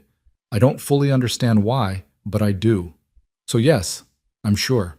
As sure as I can be about anything in this nightmare my life has become." He took her hand and kissed it, a gesture so old-fashioned and courtly that it made her breath catch. Then tomorrow, Nora Callan becomes Nora Forrester. And God help Conrad Blackstone when he realizes he's not just hunting a witness anymore, he's threatening a Pinkerton agent's wife. The wedding took place 3 days later in the ranch house living room, with only Sam as witness and a tired-looking justice of the peace named Whitmore, who asked no questions and seemed grateful for the $20 gold piece Wade pressed into his palm. Nora wore the cleanest dress she had, the same one she'd been wearing the night she fled Silver Creek, now mended and washed but still showing signs of hard use. She'd tried to do something with her hair, pinning it up in a style that felt appropriate for a bride, but her hands had shaken so badly that Sam had finally stepped in, his weathered fingers surprisingly gentle as he helped arrange the pins.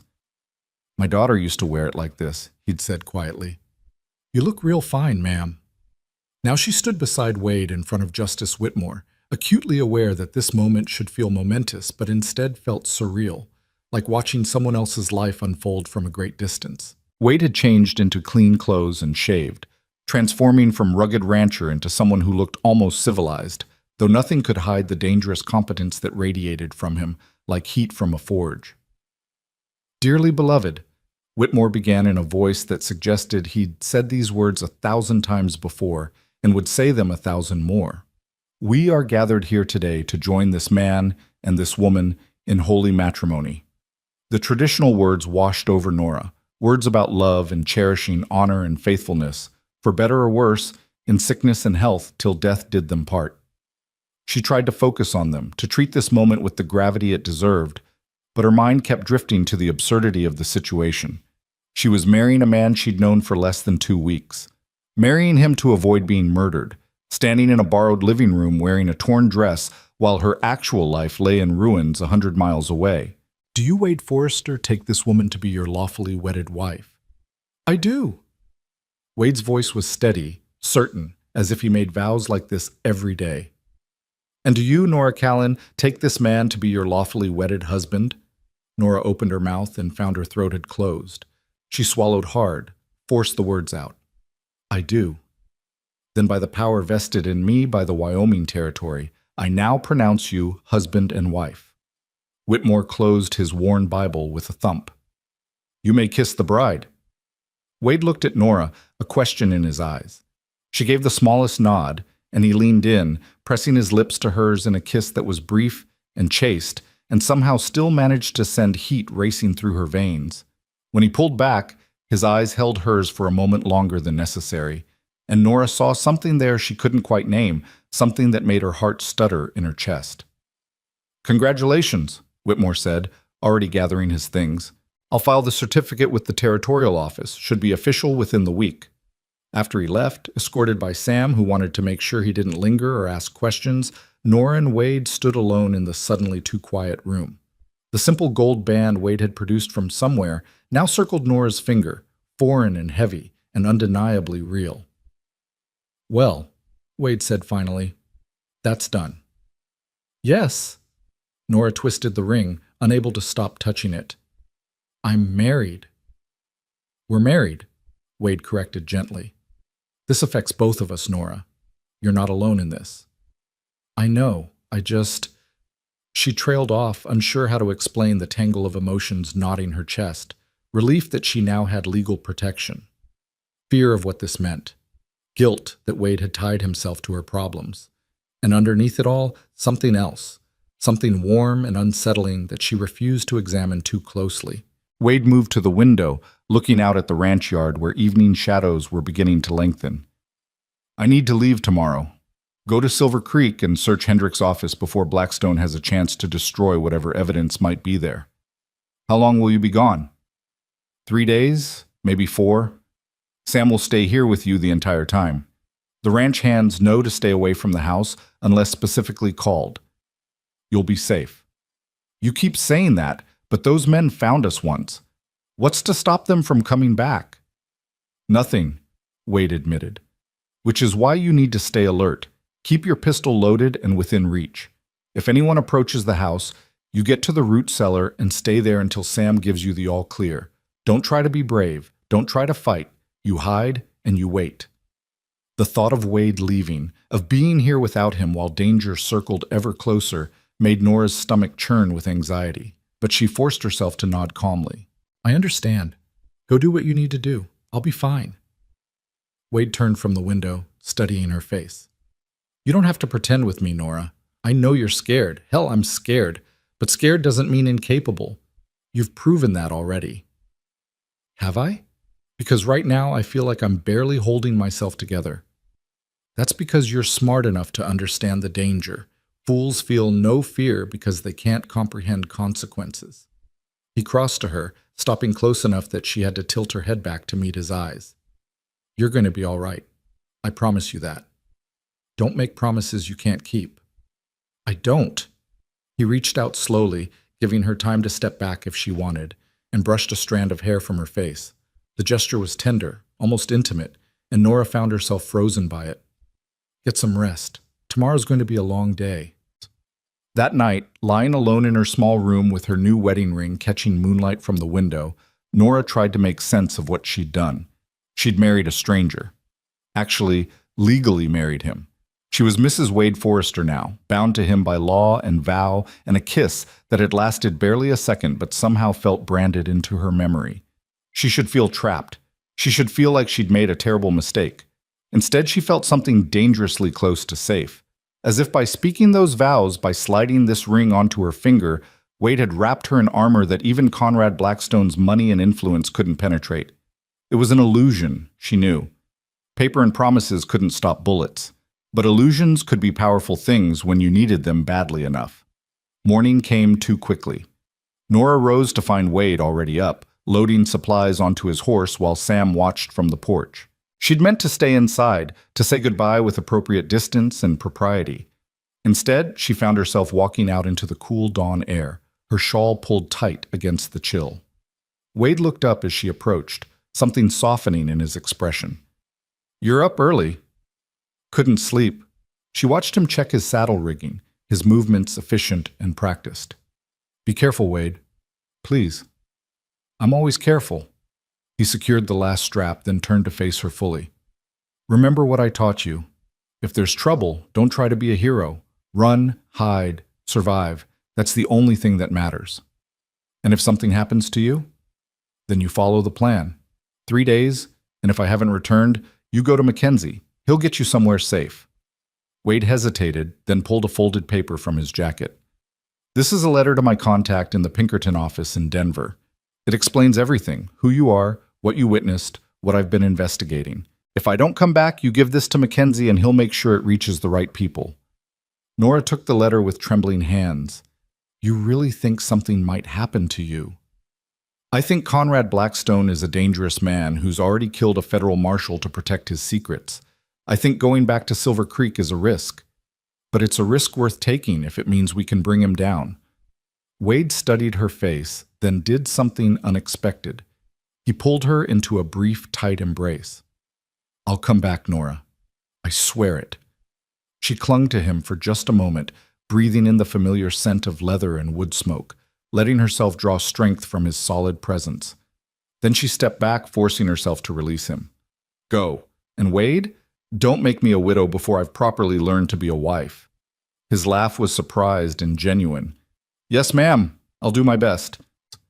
She watched him ride away until he disappeared into the trees, then stood there staring at the empty trail long after the sound of hoofbeats had faded. Sam came to stand beside her, his weathered face creased with concern. He'll be all right, the old man said. Boys survived worse than this. You sound very certain. I've known Wade Forrester for 2 years. In that time, I've seen him face down outlaws, survive ambushes, and walk into situations that would make grown men weep. He's smart, he's careful, and he's meaner than a rattlesnake when he needs to be. Sam paused.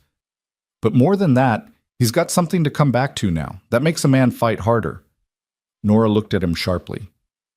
You mean the investigation? I mean you, ma'am. Don't think I haven't noticed the way he looks at you when you're not watching, or the way you look at him for that matter. Sam, this marriage is just for protection. Maybe it started that way, but I've seen plenty of marriages in my time, and I know the difference between legal arrangements and something real. You two might have started out pretending, but somewhere along the way, it stopped being pretend. At least for him it has.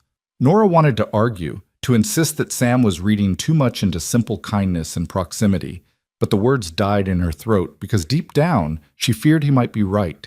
And more terrifying than that, she feared what it might mean if he was. The first day without Wade passed slowly. Nora tried to keep herself busy, helping Sam with small tasks around the ranch, attempting to cook dinner with mixed results, anything to keep her mind from wandering to Silver Creek and the dangers Wade might be facing. But every sound made her jump, every shadow seemed threatening, and by the time evening fell, she was wound so tight she thought she might shatter at a loud noise. The second day was worse. Storm clouds gathered in the afternoon, turning the sky bruised and ominous. The temperature dropped, and rain began to fall in fat, heavy drops that quickly became a downpour. Thunder rolled across the mountains, and lightning split the sky with brilliant white cracks that left afterimages on Nora's vision. She stood at the window watching the storm, her new wedding ring turning round and round on her finger. Wade had been gone 2 days. One more day, and if he didn't return, she was supposed to run. Supposed to abandon this place and the fragile safety it represented, trust her survival to a man she'd never met and a plan she didn't fully understand. Mrs. Forrester, Sam's voice from behind her was urgent. We've got riders coming, 4 of them, moving fast despite the rain. Nora's blood turned to ice. Is it Wade? Can't tell yet, but we're not taking chances. Root cellar now. She grabbed her pistol from the table and followed Sam through the kitchen to the trapdoor that led to the underground storage. He lifted it, revealing a ladder descending into darkness. Get down there and don't make a sound, Sam ordered. I'll see who it is. If it's trouble, I'll lead them away from the house. You stay hidden, no matter what you hear. Understand? Sam, if they're dangerous. I'm an old man, ma'am. They won't see me as a threat. Now go, quickly. Nora climbed down into the cellar, her heart hammering. She heard the trapdoor close above her, heard Sam's footsteps moving away. Then silence, broken only by the drum of rain on the roof and the occasional rumble of thunder. She waited in the darkness, pistol clutched in her shaking hands, and counted her heartbeats. 100, 200, 300. How long had it been? Minutes? Hours? Time seemed to have stopped meaning anything in the suffocating blackness. Then she heard it, voices above, muffled by wood and distance, but unmistakably angry. A crash, as if furniture had been overturned. Sam's voice, raised in protest. Another voice, cold and commanding, asking questions she couldn't quite make out. They were searching the house. Nora pressed herself into the corner of the cellar, trying to make herself as small as possible. Her finger found the trigger of her pistol, and she remembered Wade's lessons. Breathe slowly. Don't anticipate the recoil. Aim center mass. She could do this if she had to. She could defend herself. Footsteps directly above her head. Someone was in the kitchen, moving slowly, methodically. She heard drawers being opened, the clatter of pots and pans. Then the footsteps stopped, directly over the trapdoor. What's down here? The voice was unfamiliar, rough with a hint of an accent she couldn't place. Root cellar, Sam replied, his voice closer now. Just stores, potatoes, preserves, that sort of thing. Open it. Now hold on. The sound of a gun being cocked. I said open it. Nora's breath stopped entirely. She raised her pistol, aiming at where she thought the trap door would be, her hands trembling so badly she could barely hold the weapon steady. This was it. They'd find her, and she'd have to shoot or be taken. Wade had taught her to defend herself, but could she actually pull the trigger? Could she take a life to save her own? The trapdoor lifted slightly, a crack of light appearing. Nora's finger tightened on the trigger. Then a new voice cut through the tension, sharp and commanding. That's enough. We're leaving. But the cellar. I said we're leaving. The woman's not here, and we're wasting time. The trapdoor dropped shut with a bang that made Nora flinch. She heard arguing voices, heard Sam's protests, heard the sounds of men leaving the house. Then silence again, stretching out endlessly while she crouched in the darkness, trying to remember how to breathe. After what felt like an eternity, the trapdoor opened again. Mrs. Forrester? They're gone. You can come up now. Nora climbed the ladder on shaking legs, emerging into a kitchen that had been thoroughly ransacked. Drawers hung open, their contents spilled across the floor.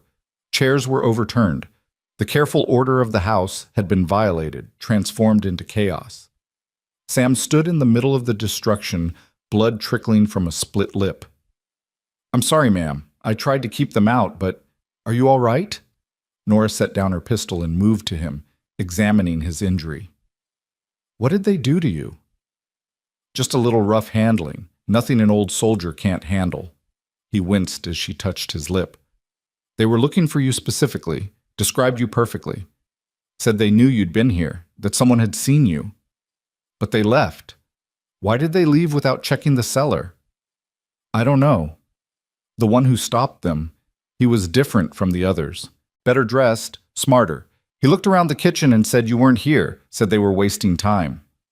Sam's expression was troubled. It was almost like he knew you were hiding, but chose not to look, like he wanted them to leave without finding you. That made no sense. Why would one of Blackstone's men protect her? Unless… Sam, what did he look like? The one who called them off? Tall, dark hair going gray at the temples, had a scar across his left cheek. Fancy coat, spoke like an educated man. Why? Nora shook her head, filing the description away. I don't know, but something's not right here. They spent the rest of the evening cleaning up the mess and securing the house as best they could. Sam insisted on keeping watch through the night, refusing to sleep despite his injuries. Nora tried to rest but found it impossible, lying in her bed fully clothed with her pistol on the nightstand, starting at every sound. When dawn finally came on the third day, bringing weak sunlight through dissipating storm clouds, Nora felt as if she'd aged a decade overnight. Today was the deadline. If Wade didn't return by nightfall, she was supposed to run.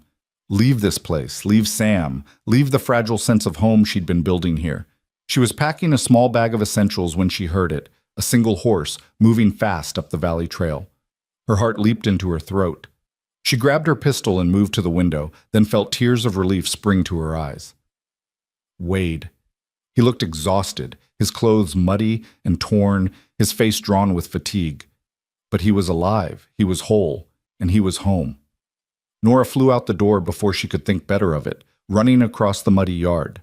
Wade dismounted in time to catch her as she crashed into him, her arms going around his neck in an embrace that had nothing to do with pretense and everything to do with raw, overwhelming relief. I thought, when they came yesterday, I thought… She couldn't finish the sentence, couldn't articulate the terror that had gripped her. Wade's arms tightened around her, one hand coming up to cradle the back of her head. I'm here. I'm all right. It's over. They ransacked the house. They were looking for me. I know. I saw them on the road, had to take a different route back to avoid them. He pulled back slightly, his hands on her shoulders, his eyes scanning her face urgently. Did they hurt you? Did they find you? No. Sam hid me in the cellar, but Wade, one of them, he stopped the others from checking the cellar. It was like he knew I was there but didn't want them to find me. Wade's expression grew sharp, intent. Describe him. She repeated Sam's description, and something changed in Wade's face. Recognition, followed by a flicker of what might have been hope. God, it can't be. What? Who is he? If I'm right, he's someone I thought was dead. Someone who can help us. Wade took her hand, his thumb brushing over her wedding ring. Come inside. There's a lot I need to tell you, and not much time to do it. Blackstone knows I'm investigating him. He's accelerating his plans. Whatever he's been building toward, it's happening soon. We need to move fast. Inside, while Sam tended to Wade's horse and stood watch, Wade laid out what he discovered in Silver Creek. Marshall Hendricks had been investigating a massive gun-running operation that used Blackstone's mining company as a cover. Weapons were being smuggled through the mines and sold to renegade tribes and outlaw gangs throughout the territory. The profits were astronomical, and the corruption went higher than anyone had suspected, involving territorial officials, military officers, even someone in the governor's office. Hendricks had proof, Wade said, spreading papers across the kitchen table. I found his notes hidden in his boarding house, sewn into his mattress. Names, dates, shipment records, everything. It's enough to bring down not just Blackstone, but a dozen other powerful men. So we can go to the authorities now? End this? We could, if we could trust the authorities. But half the lawmen in this territory are on Blackstone's payroll. We need to get this evidence to someone beyond his reach, someone in the federal government who can't be bought or intimidated. Wade's expression was grim. I sent a telegram to my Pinkerton contact in Denver. He's arranging for us to meet with a federal prosecutor in Helena. But we need to get there, and Blackstone's men are watching every road. How do we get there safely? We don't take the roads. There's a trail through the mountains, hard to follow, dangerous in places, but it comes out near Helena. It'll take us 4 days of hard riding, but we'll avoid any search parties. Wade looked at her seriously. Nora, this is going to be difficult. The trail is rough, and we'll be exposed to the weather. But if we can make it to Helena, if we can get this evidence to the prosecutor, it's over. Blackstone goes to prison, and you're free. When do we leave? Tonight, as soon as it's dark. The less notice we give anyone, the better. He paused. I'm sorry I couldn't give you more time to prepare. I know this isn't what you signed up for. I signed up for survival, Nora said firmly. And if riding through mountains in the dark is what it takes, then that's what I'll do. Something in Wade's expression softened, shifted into something that made Nora's breath catch. You're extraordinary, you know that. Most women would have broken under this pressure, but you just keep fighting. I had a good teacher. She touched his hand briefly. You should rest while you can. You look like you haven't slept in days. I haven't, but I will, for a few hours. He stood, gathering the papers. Nora, thank you for trusting me, for not running when you had every reason to, for being strong enough to see this through. Thank you for giving me a reason to keep fighting. The words came out more emotionally charged than she'd intended, and she saw Wade's eyes widen slightly. I know what you mean. He moved closer, close enough that she could feel the warmth radiating from him, see the exhaustion etched in every line of his face. When this is over, when you're safe, we need to talk about things we've both been avoiding. What things? Things that have nothing to do with investigations or protection or pretend marriages. His hand came up, his knuckles brushing her cheek in a gesture so tender it made her heart stutter. Things that are becoming very real for me, whether I intended them to or not. Before Nora could respond, before she could even process what he was saying, Wade turned and walked away, heading to his room to grab what little sleep he could before their desperate flight. Nora stood alone in the kitchen, her fingers pressed to her cheek where he'd touched her, her mind reeling. What was happening between them? When had the pretense started becoming reality? And more importantly, what would it mean if they survived this nightmare only to discover that the marriage they'd entered for protection had somehow, impossibly, become something neither of them could walk away from? She had no answers. But as she began packing supplies for their journey, as darkness fell and danger drew closer with every passing hour, Nora found herself thinking not about survival or escape or even freedom. She found herself thinking about gray eyes and gentle touches, about a man who'd promised to protect her and had given her something far more valuable, a reason to believe that maybe, just maybe, she deserved to be fought for. They left the ranch under cover of darkness, riding 2 horses loaded with supplies and Marshall Hendricks' evidence wrapped in oilcloth and secured in Wade's saddlebags. Sam stood on the porch watching them go, his weathered face grave in the lamplight, one hand raised in silent farewell. Nora looked back once and saw him there, a solitary figure growing smaller and smaller until the darkness swallowed him entirely. The mountain trail Wade chose was barely more than a game path, narrow and treacherous, winding upward through dense forest where branches clawed at their clothes and the horses picked their way carefully over roots and rocks. Wade led, his figure a dark shape ahead of her, occasionally turning to check that she was still following. Neither spoke, both too focused on the difficult terrain and too aware that voices carried in the night air. They climbed for hours, the elevation making Nora's ears pop and her breathing labored. The temperature dropped steadily, and she was grateful for the heavy coat Wade had insisted she wear. Around midnight, they stopped to rest the horses in a small clearing where a spring bubbled up between moss-covered stones. "How much further tonight?" Nora asked, her voice barely above a whisper. "Another 2 hours to the old trapper's cabin I told you about. We'll hole up there until dawn, let the horses rest properly." Wade passed her his canteen. "How are you holding up?" "Tired, cold, terrified." She took a long drink of the icy water. "But still moving. That's all that matters." Wade studied the sky, reading something in the stars that Nora couldn't see. "Weather's holding. If we're lucky, we'll make it to Helena before the next storm hits. And if we're not lucky, then we get very wet and very cold and push through anyway." He took the canteen back, his fingers brushing hers in the darkness. "I won't let anything happen to you, Nora. Whatever it takes." "You can't promise that. You're not invincible, Wade, no matter how much you pretend to be." "I'm not pretending anything. I'm just refusing to consider alternatives." He remounted his horse. "Come on, the cabin's not far now." The cabin, when they reached it, was little more than 4 walls and a roof, but after hours in the saddle, it looked like paradise.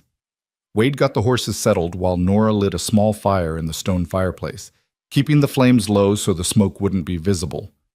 They ate cold biscuits and dried meat, washing it down with water from Wade's canteen, neither willing to waste time or fuel heating anything. "You should sleep," Wade said, spreading a bedroll near the fire. "I'll take first watch. Wake me in a few hours. You need rest too." "I will." But something in his tone suggested he was lying, that he planned to keep watch all night and let her sleep through. Before Nora could argue, he'd moved to the cabin's single small window, positioning himself where he could see the approach trail. Nora lay down on the bedroll, pulling the blankets up to her chin. The fire's warmth was heavenly after the cold ride, and exhaustion pulled at her like a physical weight. But even as her eyes grew heavy, she found herself watching Wade's silhouette at the window. This man who'd become so central to her survival that she could barely remember what her life had been like before him. "Wade?" she said softly. "Yeah?" "What you said before we left, about things becoming real for you. What did you mean?" He was quiet for so long she thought he wouldn't answer. Then, "I meant that somewhere between saving your life and marrying you, between teaching you to shoot and watching you refuse to break under pressure that would destroy most people, I stopped being able to see you as just a witness I was protecting. You became something else. Someone else." Nora's heart hammered against her ribs. "What did I become?" "Someone I can't imagine not having in my life." Wade's voice was rough, laden with emotion he was clearly struggling to control. "Someone who makes me think about futures I'd given up on. Someone who scares the hell out of me because losing you would hurt worse than anything I've survived so far." The words hung in the air between them, impossible and perfect and terrifying. Nora sat up, the blankets falling away, her pulse racing. "Wade, don't." He still hadn't turned from the window. "Don't say anything yet, not here, not now, when we're running for our lives and emotions are high. When this is over, when we're safe in Helena and Blackstone's in chains, then we'll talk. Then you can decide if what you feel is real, or just gratitude and fear getting tangled up together." "You think I don't know my own mind? I think you've been through hell and you're not thinking clearly. I think you deserve the chance to make decisions when you're not terrified for your life." Finally, he turned to look at her, and even in the dim firelight she could see the intensity in his eyes. "I think you deserve better than a proposal made in a cabin while running from killers. So sleep, Nora. Let me keep you safe. And when this is over, we'll figure out what comes next." She wanted to argue, wanted to tell him that her feelings had nothing to do with fear or gratitude and everything to do with the man he'd proven himself to be. But maybe he was right. Maybe she needed to be sure, needed to separate the extraordinary circumstances from genuine emotion. So she lay back down and closed her eyes, forcing herself to sleep, even though her heart was still racing. When she woke, gray dawn light was seeping through the cabin's cracks, and Wade was crouched by the fire, making coffee. He looked haggard, shadows under his eyes that spoke of a sleepless night, but his hands were steady as he poured the steaming liquid into 2 tin cups. "You didn't wake me for watch," Nora said accusingly. "You needed the sleep more than I did." He handed her a cup. "Drink up. We leave in 20 minutes. The second day's ride was harder than the first. The trail grew steeper, narrower, passing along cliff edges where one misstep would send them plummeting hundreds of feet to the rocks below. Nora forced herself not to look down, keeping her eyes fixed on her horse's ears and trusting the animal's instincts. Wade moved with infuriating confidence, his horse picking its way along paths that seemed barely wide enough for a mountain goat. By midday, they'd climbed above the tree line into a landscape of bare rock and stunted vegetation, where the wind howled with relentless fury and the sun beat down with unexpected intensity despite the cold. Nora's face burned, her lips cracked, and her body ached in ways she hadn't known were possible. "Almost there," Wade called back to her, his words nearly lost in the wind. "See that saddle between the peaks? We cross that, and it's downhill to the next shelter." But as they approached the saddle, Wade suddenly reined in his horse, holding up a hand for silence. Nora stopped beside him, following his gaze to the rocky outcropping ahead. For a moment she saw nothing, then movement caught her eye, a figure stepping out from behind a boulder, rifle in hand. "Well now," a familiar voice called out, and Nora's blood ran cold. "Looks like my patience finally paid off. Hello, Mr. Forrester. Or should I call you Agent Forrester?" Conrad Blackstone stood on the trail ahead of them, immaculate despite the harsh conditions, his rifle aimed directly at Wade's chest. Behind him, 3 more men emerged from hiding, all armed, all wearing expressions that promised violence. "Blackstone."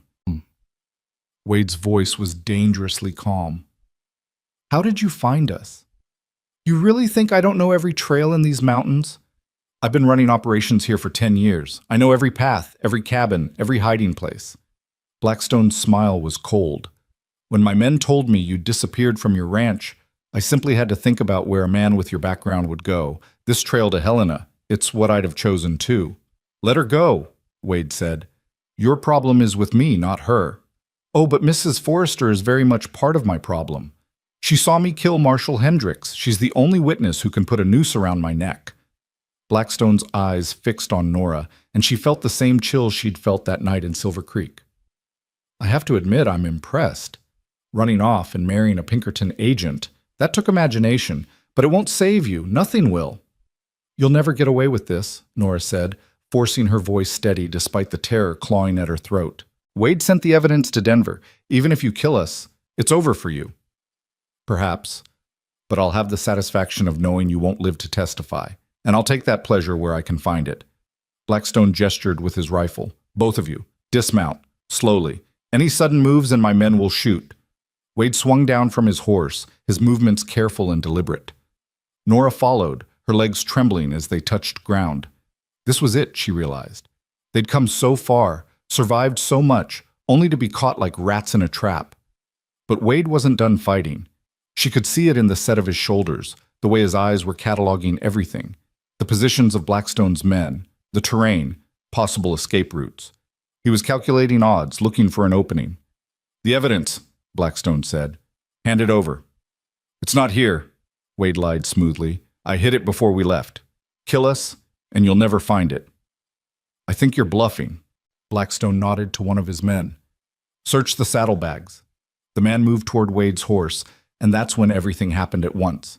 Wade's hand flashed to his pistol with speed that seemed impossible, the gun clearing leather and firing before anyone could react. The man reaching for the saddlebags dropped with a scream, clutching his shoulder. Wade fired again, this time at Blackstone, but the mine owner had already thrown himself behind cover. "Run!" Wade shouted at Nora, providing covering fire as chaos erupted around them. But Nora didn't run. Instead, she did what Wade had taught her. She drew her own pistol, aimed at the nearest gunman, and pulled the trigger. The recoil nearly knocked her backward, but the man dropped his rifle and stumbled, blood blooming on his arm.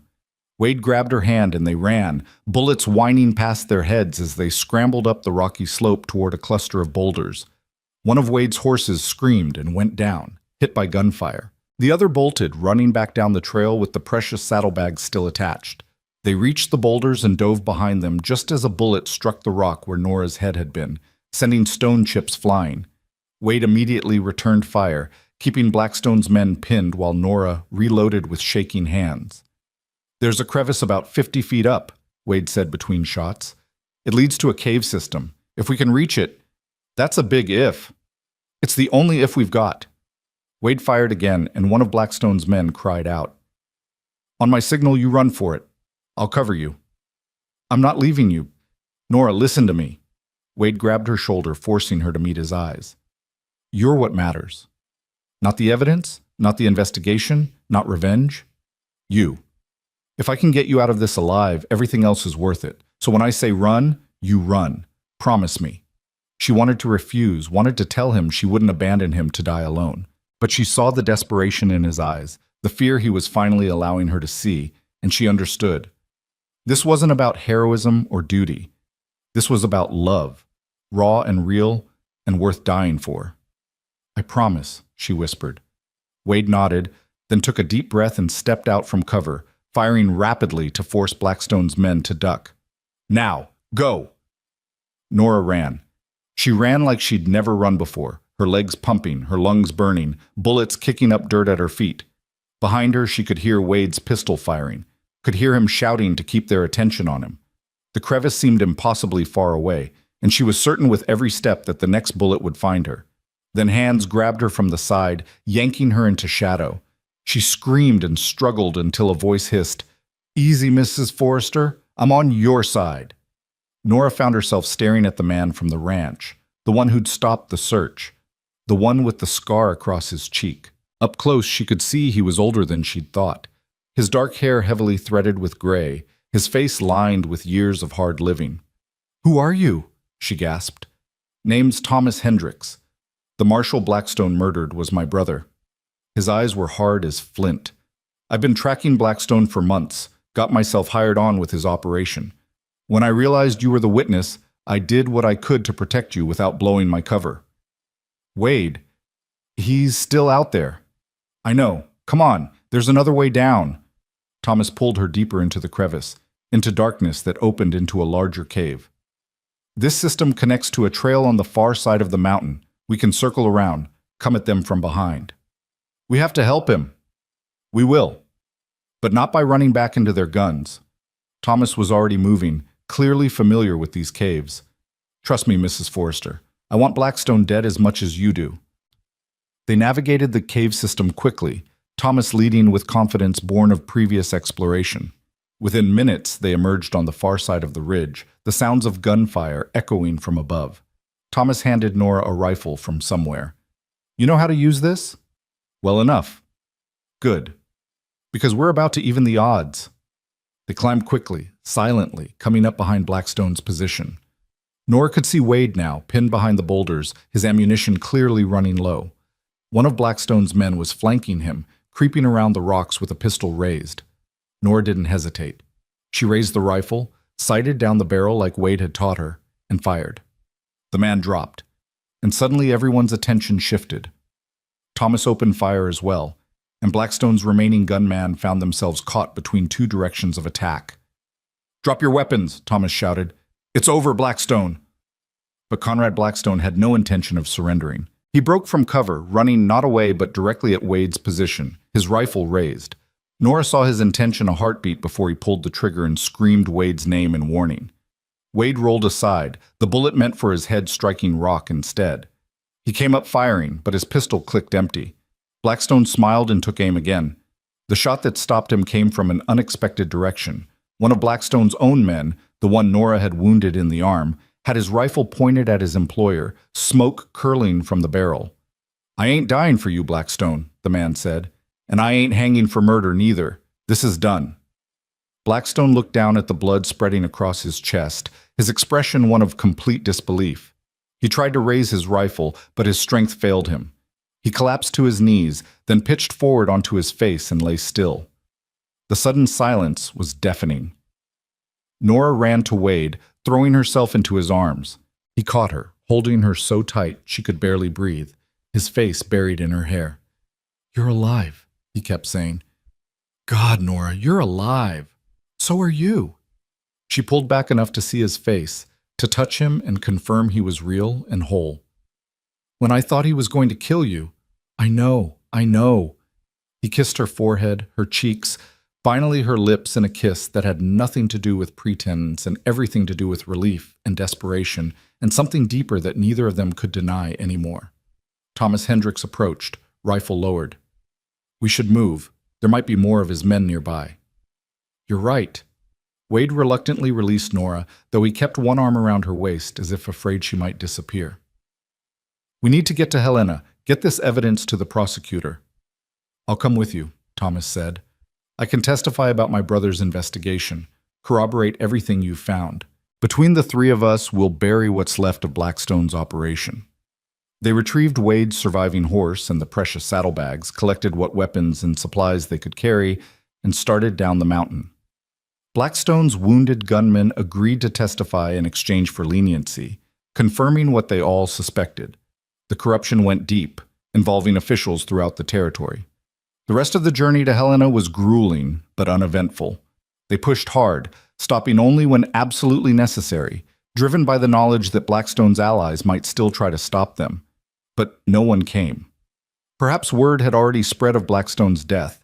Perhaps his empire was already crumbling without him to hold it together. They reached Helena 4 days after leaving the ranch, exhausted and battered, but alive. The federal prosecutor, a stern man named Morrison, listened to their testimony with growing astonishment. The evidence Wade had gathered, combined with Thomas Hendricks' inside knowledge, and Nora's eyewitness account of the marshal's murder, painted a picture of corruption so vast and systematic that it would take years to fully unravel. "This is extraordinary work," Morrison said, studying the documents spread across his desk. "Agent Forrester, the Pinkerton agency should be proud. And Mrs. Forrester, your bravery in coming forward, despite the danger to your own life, it's remarkable." "When can she testify?" Wade asked. "When will this go to trial?" "I'll begin filing charges immediately. With Blackstone dead, many of his co-conspirators will likely try to save themselves by turning state's evidence. But yes, we'll need Mrs. Forrester's testimony about the marshal's murder. That's the linchpin that ties everything else together." Morrison looked at Nora kindly. "I know you've been through an ordeal, ma'am, but I promise you'll have protection every step of the way. The territorial governor himself has agreed to provide security." "How long?" Nora asked. "How long until I can go back to my life?" "The preliminary hearing is in 2 weeks. The trial itself could be several months away, but after you testify at the hearing, the immediate danger should pass. The governor will issue a public statement about the investigation, and with Blackstone dead and his operation exposed, there will be no one left with reason to harm you." 2 weeks. Nora could survive 2 more weeks.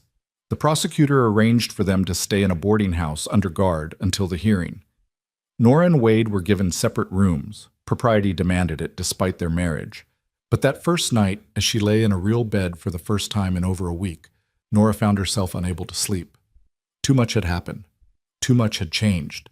She'd left Silver Creek as Nora Callan, seamstress and spinster. She'd become Nora Forrester, witness and fugitive. And somewhere in between, without quite meaning to, she'd fallen in love with the man who'd saved her life. A soft knock at her door made her sit up. "Nora? Are you awake?" She opened the door to find Wade standing in the hallway, still fully dressed, his expression uncertain. "I know it's improper, but I couldn't sleep. I kept thinking about how close we came to losing everything today, and He stopped, running a hand through his hair. "Can we talk?" "Of course." She stepped back, letting him enter. They sat in the 2 chairs by the window, the street below quiet and dark. "In the mountains, when Blackstone had us cornered, I thought we were going to die," Wade said quietly. "And all I could think was that I'd never told you the truth. Never said what I should have said days ago." What truth? Wade took her hand, his thumb stroking over her wedding ring. That this stopped being pretend for me almost from the start. That every day with you, every conversation, every moment, it made me believe in things I thought I'd lost when Elizabeth died. Made me remember what it felt like to hope for a future instead of just surviving the present. Nora's breath caught. Wade, let me finish, please. He looked up, meeting her eyes. You asked me what you'd become to me. You became the reason I fought so hard to stay alive. You became the person I thought about when I imagined what might come after all this was over. You became my wife, not just on paper, but in my heart. And I don't know how to undo that. Don't know if I want to. Then don't, Nora said softly. Don't undo it. Don't walk away. You said you wanted freedom when this was over. I said I wanted the choice. And I'm choosing this. I'm choosing you. She squeezed his hand. I spent 3 years in Silver Creek building a safe, small life. No risks, no complications, no deep connections. I thought that was what I wanted. But you showed me something different. You showed me what it means to have someone stand beside you, not because they have to, but because they want to. Someone who sees you at your worst and doesn't run. Someone who makes you braver than you knew you could be. Nora, I love you, Wade Forrester. I don't know when it happened exactly, maybe when you were teaching me to shoot, or dancing with me in the firelight, or just in the 1,000 small kindnesses you showed when you could have treated me like a burden. But it happened, and I'm not taking it back. Wade stood abruptly, pulling her to her feet and into his arms. When he kissed her this time, there was nothing chaste about it, nothing held back. It was a kiss that spoke of fear overcome and love acknowledged, of promises made and futures imagined. Nora kissed him back with equal fervor, her hands in his hair, her body pressed against his, finally allowing herself to feel everything she'd been holding at bay. When they finally broke apart, both breathing hard, Wade rested his forehead against hers. I love you too. God help me. I tried not to, tried to keep it professional, but you made it impossible. Good. Nora smiled through the tears streaming down her face. Because I don't want a professional relationship, Wade. I want a real marriage. I want to build a real life with you. Not because I have to, not out of gratitude or fear, but because I can't imagine my future without you in it. Even if that future includes a ranch in the middle of nowhere with terrible winters and ornery cattle. Especially then. Though I reserve the right to open a seamstress shop in whatever passes for the nearest town. Deal. Wade kissed her again, softer this time, a promise rather than a claiming. When this is all over, when you've testified and we're free to go where we want, stay with me, Nora. Not as my protected witness or my legal arrangement. Stay as my wife, my partner, my love. Stay and build a life that's messy and real and ours. I will, she whispered. I promise I will. The preliminary hearing 2 weeks later was anticlimactic compared to everything that had come before. Nora testified about what she'd seen that night in Silver Creek, her voice calm and clear as she described Conrad Blackstone murdering Marshall Hendricks in cold blood. Thomas Hendricks corroborated his brother's investigation. Wade presented the evidence, document by damning document. The judge's ruling was swift and decisive. Charges would proceed against 17 territorial officials and businessmen connected to Blackstone's operation. The governor himself, facing allegations of accepting bribes, resigned in disgrace. The territorial marshal was arrested, and Nora Callan Forrester was officially cleared of any wrongdoing and released from protection. It's over, she said to Wade as they left the courthouse, blinking in the bright sunshine. It's really over. It is. He took her hand, that simple gesture now carrying the weight of everything they'd been through together. What do you want to do first? I want to go home, Nora said simply. Back to the ranch. Back to Sam and the horses and the mountains. I want to start the life we promised each other. Then that's what we'll do. They returned to Elkhorn Ranch in late autumn, riding through valleys painted gold and crimson by changing leaves. Sam met them on the porch, his weathered face breaking into a rare smile. Welcome home, Mrs. Forrester. For real this time. It's good to be home, Sam. For real this time. Over the following months, as winter settled over the mountains and the world outside faded to white silence, Nora and Wade built the life they'd promised each other.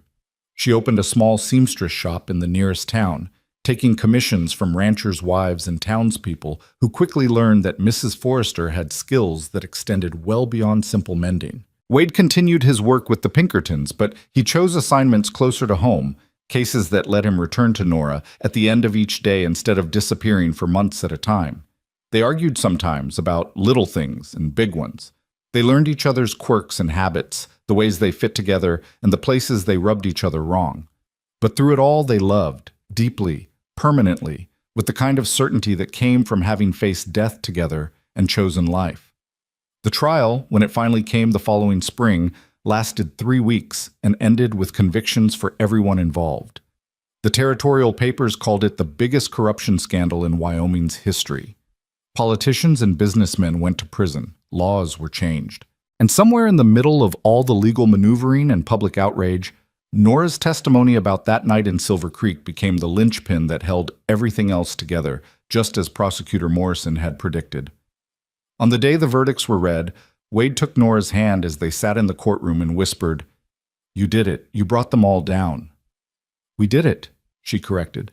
"Together." 2 years later, on a summer evening warm enough that they could sit on the porch and watch the sun paint the mountains in shades of purple and gold, Nora sat in Wade's lap with their 6-month-old daughter sleeping against her shoulder. The child had Wade's dark hair and Nora's brown eyes, and she'd been born during a spring snowstorm with only Wade and Sam to help deliver her. They'd named her Elizabeth Grace, Elizabeth for the woman Wade had loved and lost, Grace for the second chance they'd both been given. "Do you ever regret it?" Wade asked, his hand resting on Nora's waist, his chin on her shoulder so he could see their daughter's sleeping face. "Giving up the life you had, the plans you made?" "Every single day," Nora said, then smiled at his shocked expression. "I regret that I had to witness a murder to find you. I regret the fear and the running and the danger. I regret that Elizabeth and Marshall Hendricks had to die for us to be here. But this, us, our life together?" She turned her head to kiss him softly. "This I don't regret for a single second." "Good." Wade's arms tightened around her and their daughter. "Because I plan to keep you here forever. You, me, Sam, however many children we end up with. Maybe a few more horses. This is where you belong, Nora Forrester. With me."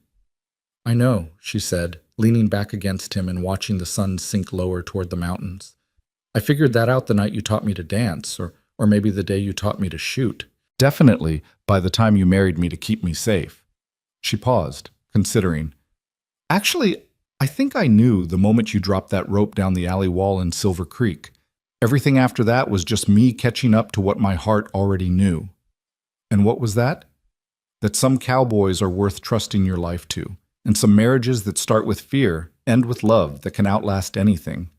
She felt him smile against her shoulder. "That sometimes the most dangerous thing you can do is also the thing that saves you. And that home isn't a place. It's a person who stands beside you when the world turns dark and promises you'll face whatever comes together." They sat in comfortable silence as the sun finally slipped behind the mountains and the first stars began to appear in the darkening sky. From inside the house, they could hear Sam beginning to prepare dinner, the familiar sounds of domesticity that now defined their days. Their horses grazed peacefully in the pasture. Chickens scratched in the yard.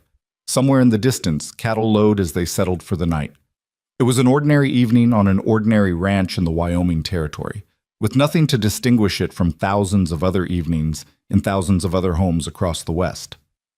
Except for the two people on the porch, who'd traveled through fear and violence and loss to arrive at this moment of perfect peace, who'd married for protection and stayed for love, who'd proven that sometimes the greatest adventures end not with drama, but with quiet joy and the simple promise of tomorrow.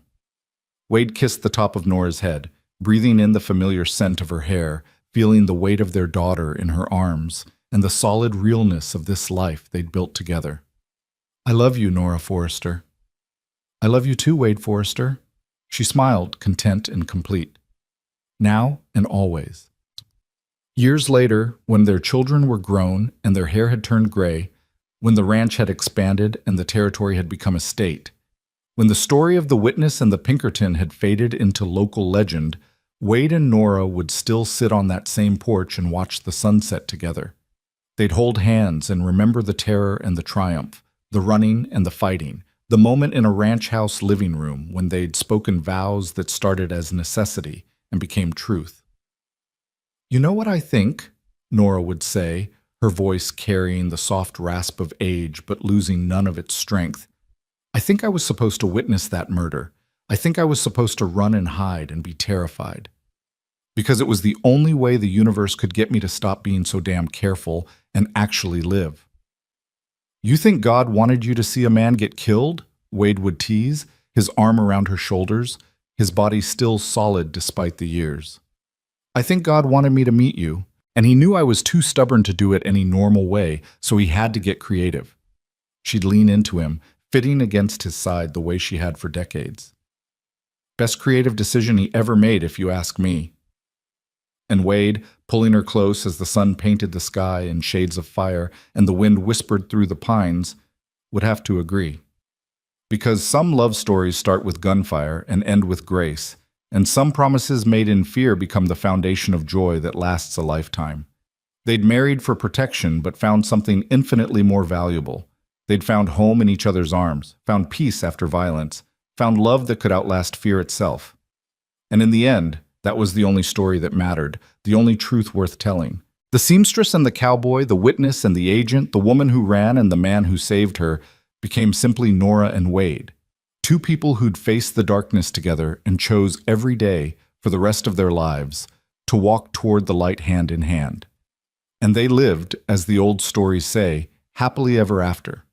Not because their life was perfect or easy, but because they'd learned the greatest truth of all, that love built on trust and tested by fire becomes unbreakable, that marriages born of necessity can transform into partnerships of choice, and that sometimes the most terrifying journey leads exactly where your heart needed to go all along.